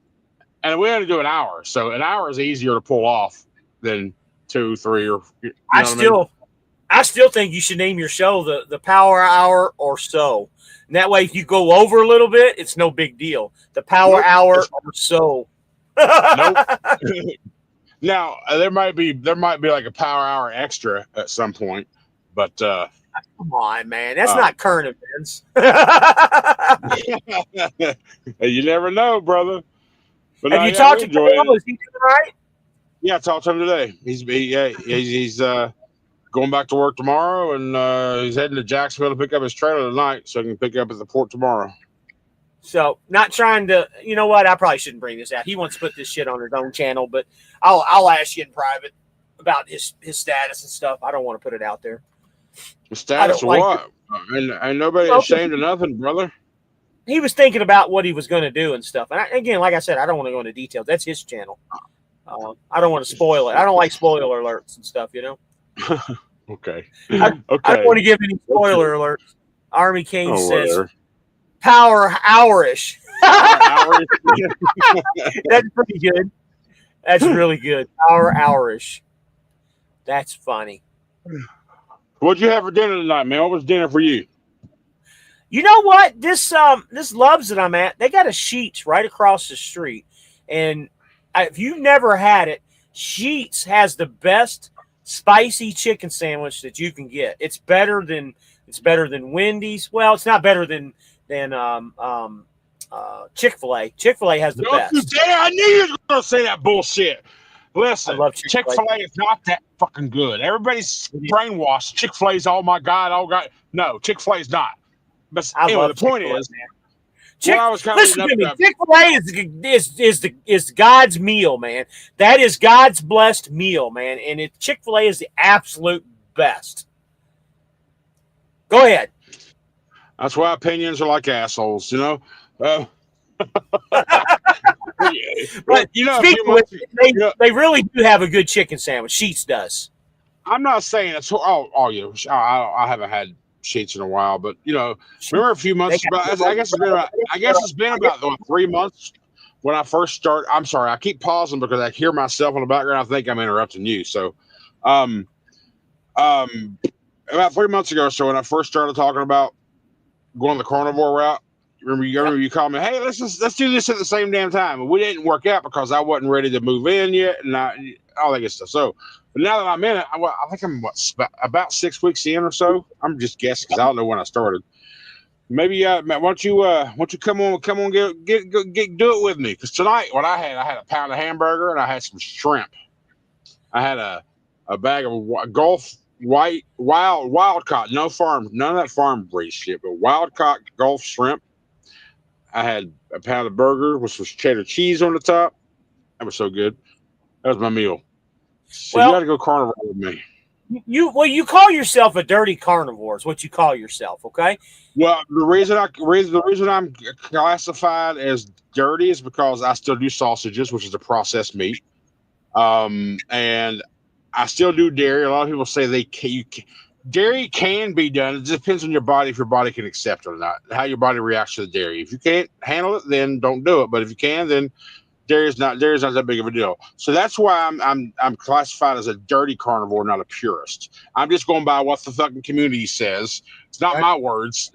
People's naming me that. So the reason I'm bringing that up, you're a dirty carnivore. Well, I'm a filthy carnivore, so I'm a little bit beyond you.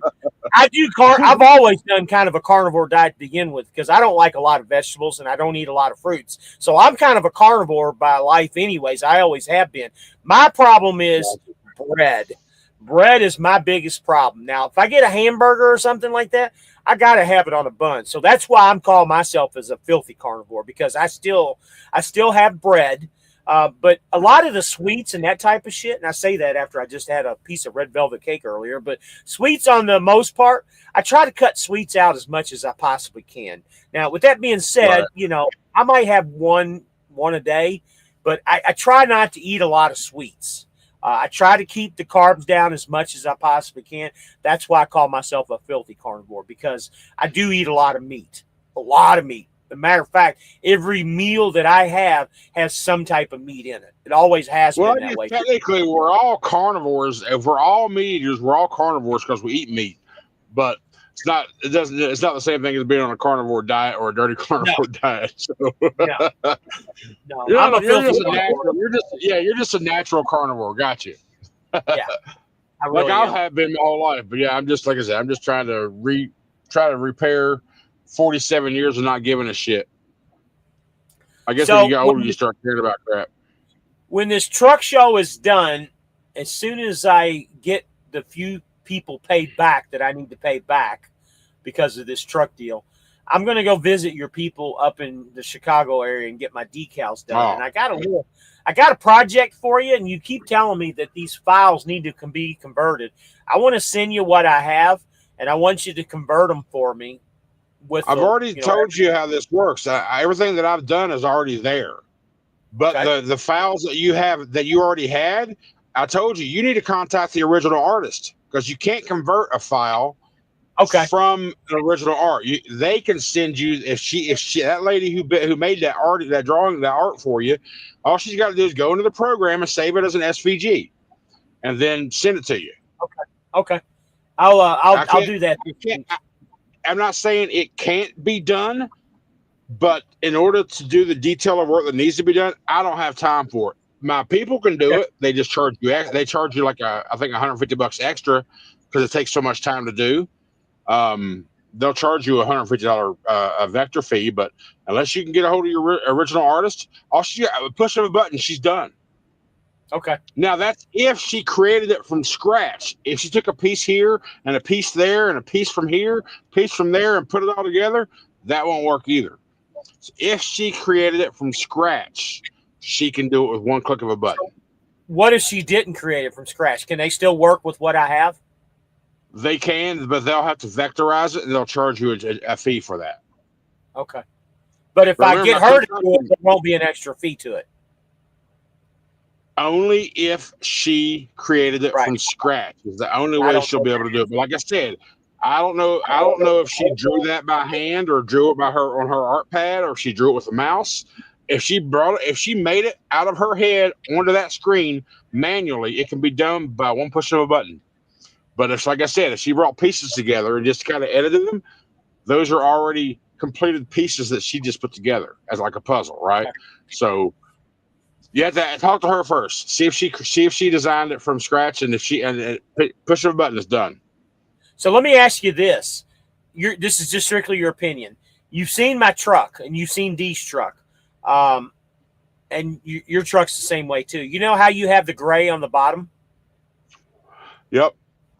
So on our trucks, only our bumper's gray. Our fairings on the side where the fuel tanks are body colored. Mine are white, his are gray.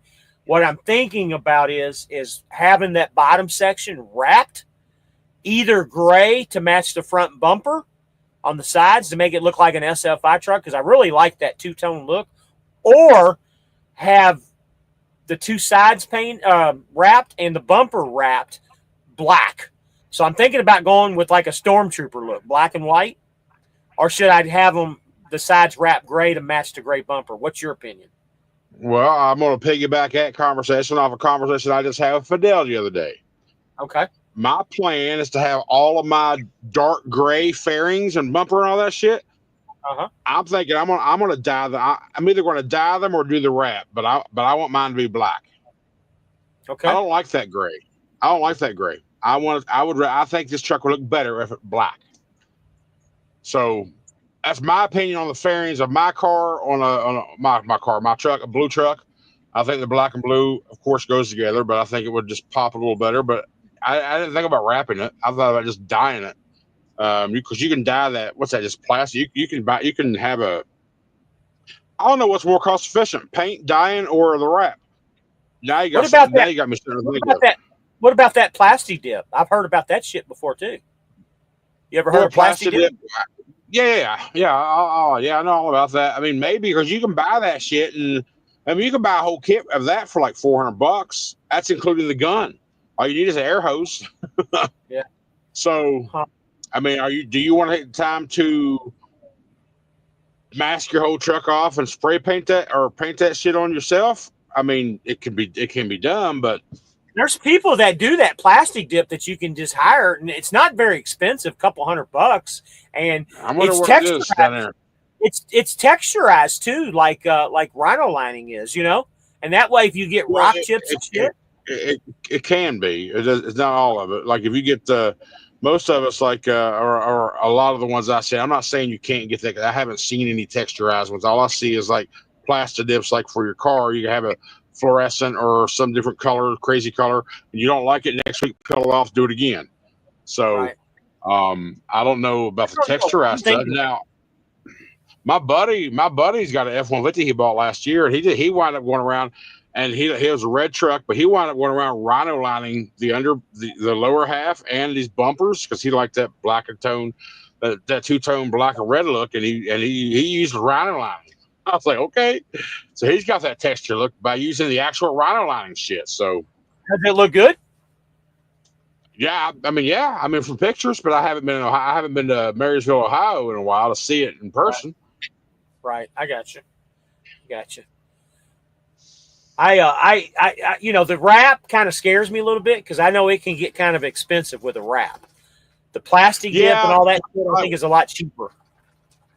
It might be. I don't know. I can't speak on that. But you got me something to think about. I'm not finding some cheaper options for plastic dip or a wrap or just dyeing it, or hell, just come out straight out paint it. I don't know which one's cheaper or would last longer. I know a full wrap for a truck is about $6,000. That's for a full wrap. Half wraps, I don't know. So, yeah, that's kind of priced out of where I don't want to put that kind of money into this. You know what I mean? Because you don't get any return on investment for some of that stuff. Just a few $100. Army Kane. All right, gentlemen, going to head out. Be safe. You too, buddy. Be safe.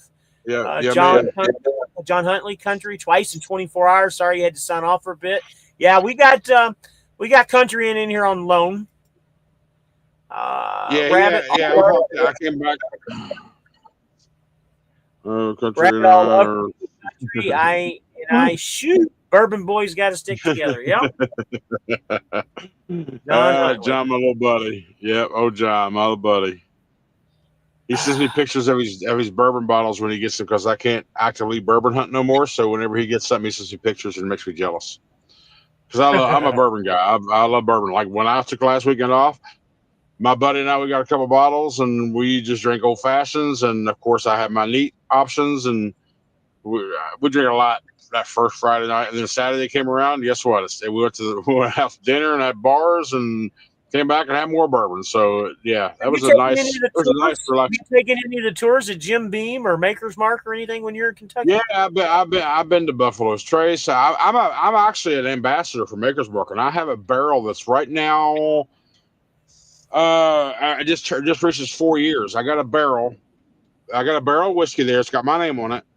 And at the mature date, probably around 5.5, 6 years, I'll get a golden ticket sent to me so I can come for my private tour and have a chance to purchase a bottle out of the barrel with my name on it and have a label on that bottle with my name on it as well, because I'm a Maker's Mark ambassador.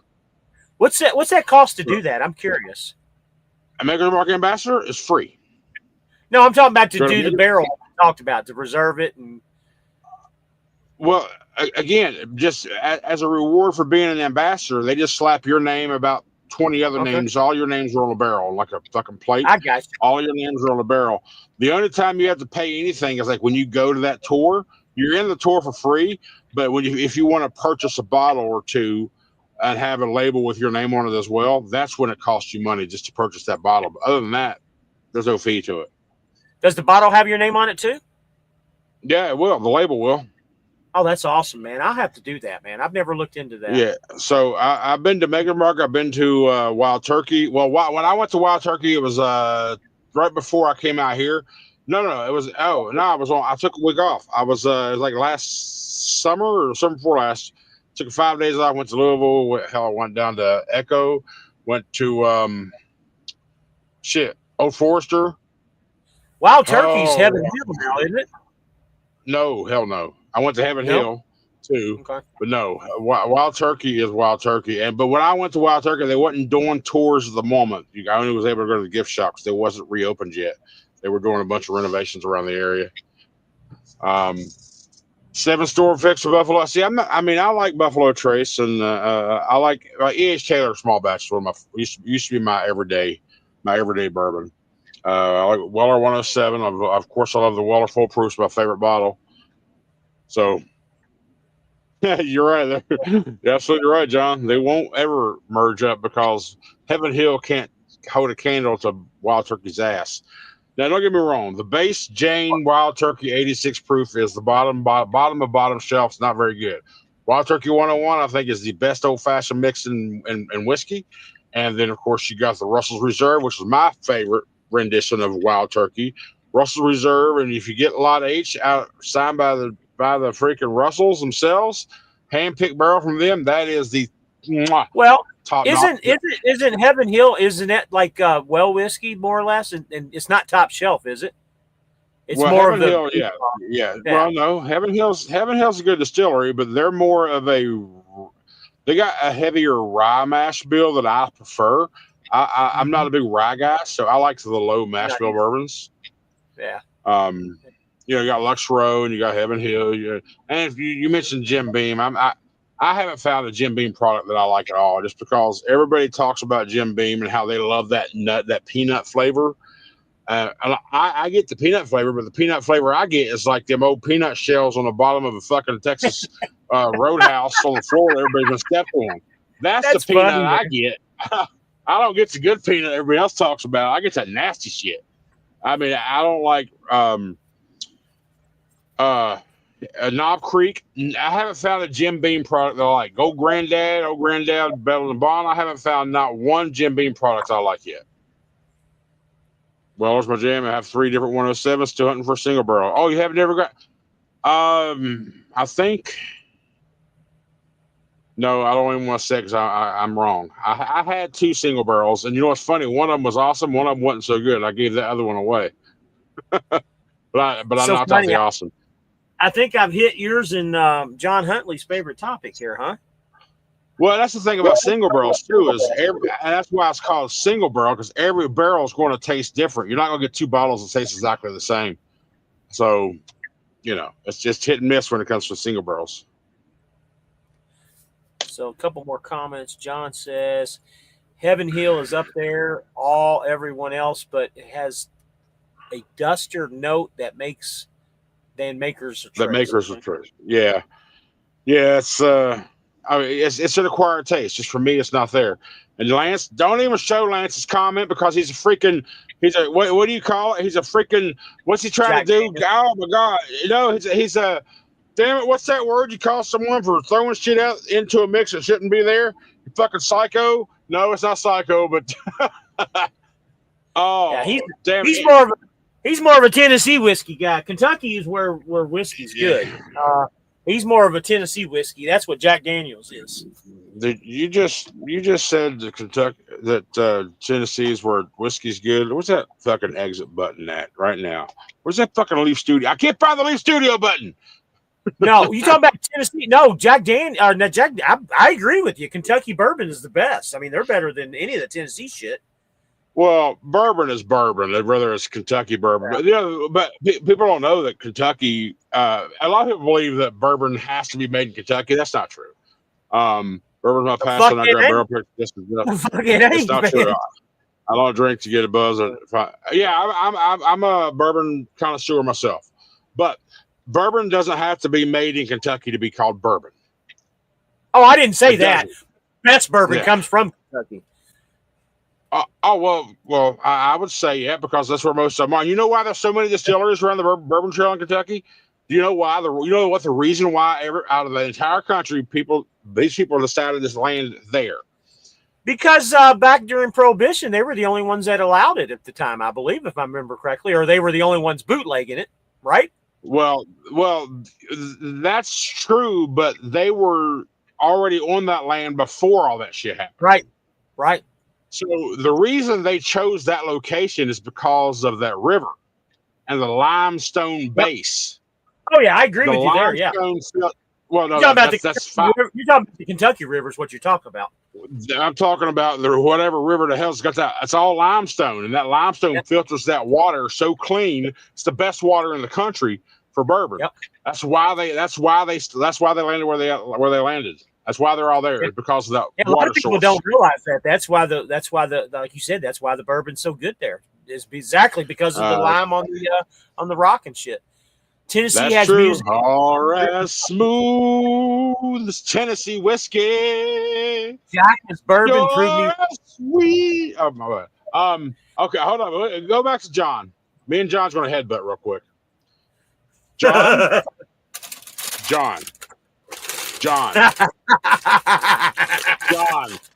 On paper and legally federal terms, okay, we're going to say yes. Jack technically meets the requirements to be a bourbon, but they are not a bourbon because Jack insists in calling themselves a Tennessee whiskey.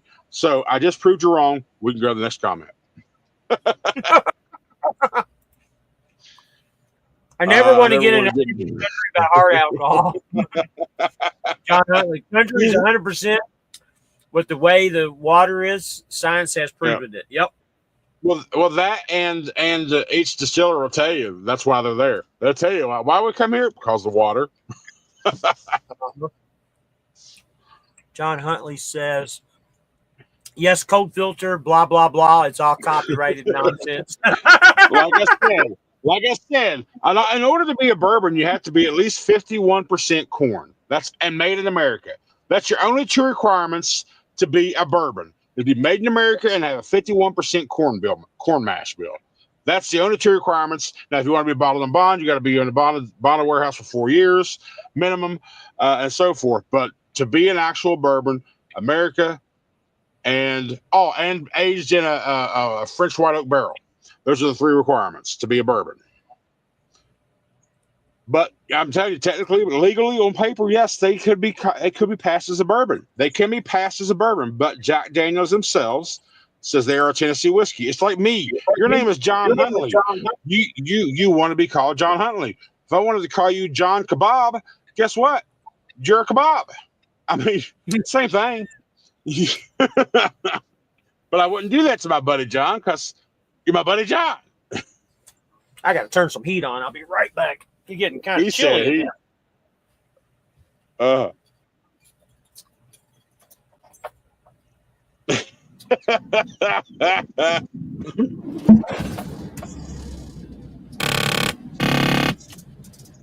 Holy crap! Your damn truck does all that side assist testing on startup. Oh shit! Yeah, it's an old Prime truck.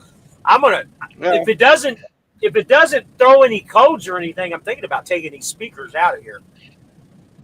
Well, I mean, you can have it disabled. You can have the digital rumble strip is what it's called. You can have that digital rumble strip turned off or turned down. How do you do it? How do you do it? You have to have a computer to get into the system.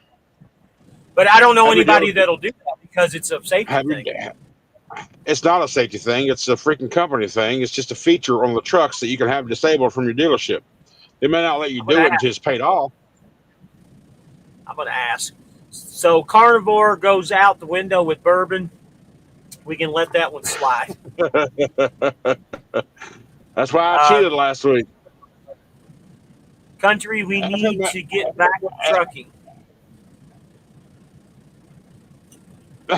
Got you. Well, FML stands for FML stands for fuck my life. If you didn't know, fuck my life, country. We need to get back to trucking. We're going to start a battle here at some point, and I still need stickers. So we ain't got no battle, John. I'm just right. You're wrong. So I'll give you stickers anyway. I'll give you double the amount of stickers just because you're my homie. Oh. But yeah, Funny. last weekend was definitely a cheat weekend because with all that booze, yeah, Carnivore was definitely out the window. It takes a couple of days to get back into ketosis, and once that happens, good to go. What time is it? 9:22. It's about my time anyway, brother. I gotta render the video. We'll cut it here. Anybody got any questions here? We'll put them up. We're going to cut off. Much respect for both of you. Thank you, John. We appreciate it. Appreciate you, buddy. Yeah, I'm gonna have to render it tomorrow. I've already edited tomorrow's video. I'm just gonna render it now, then transfer it to my phone. I'll lay it down and upload it as I sleep. That's what I do every day. All right, guys. Everybody have a good night, country. I'm sure I'll talk to you sometime tomorrow. If you need anything, give me a holler as always. Yeah, man. Have a good night, buddy. This is it. Have a good night, guys. Bye-bye.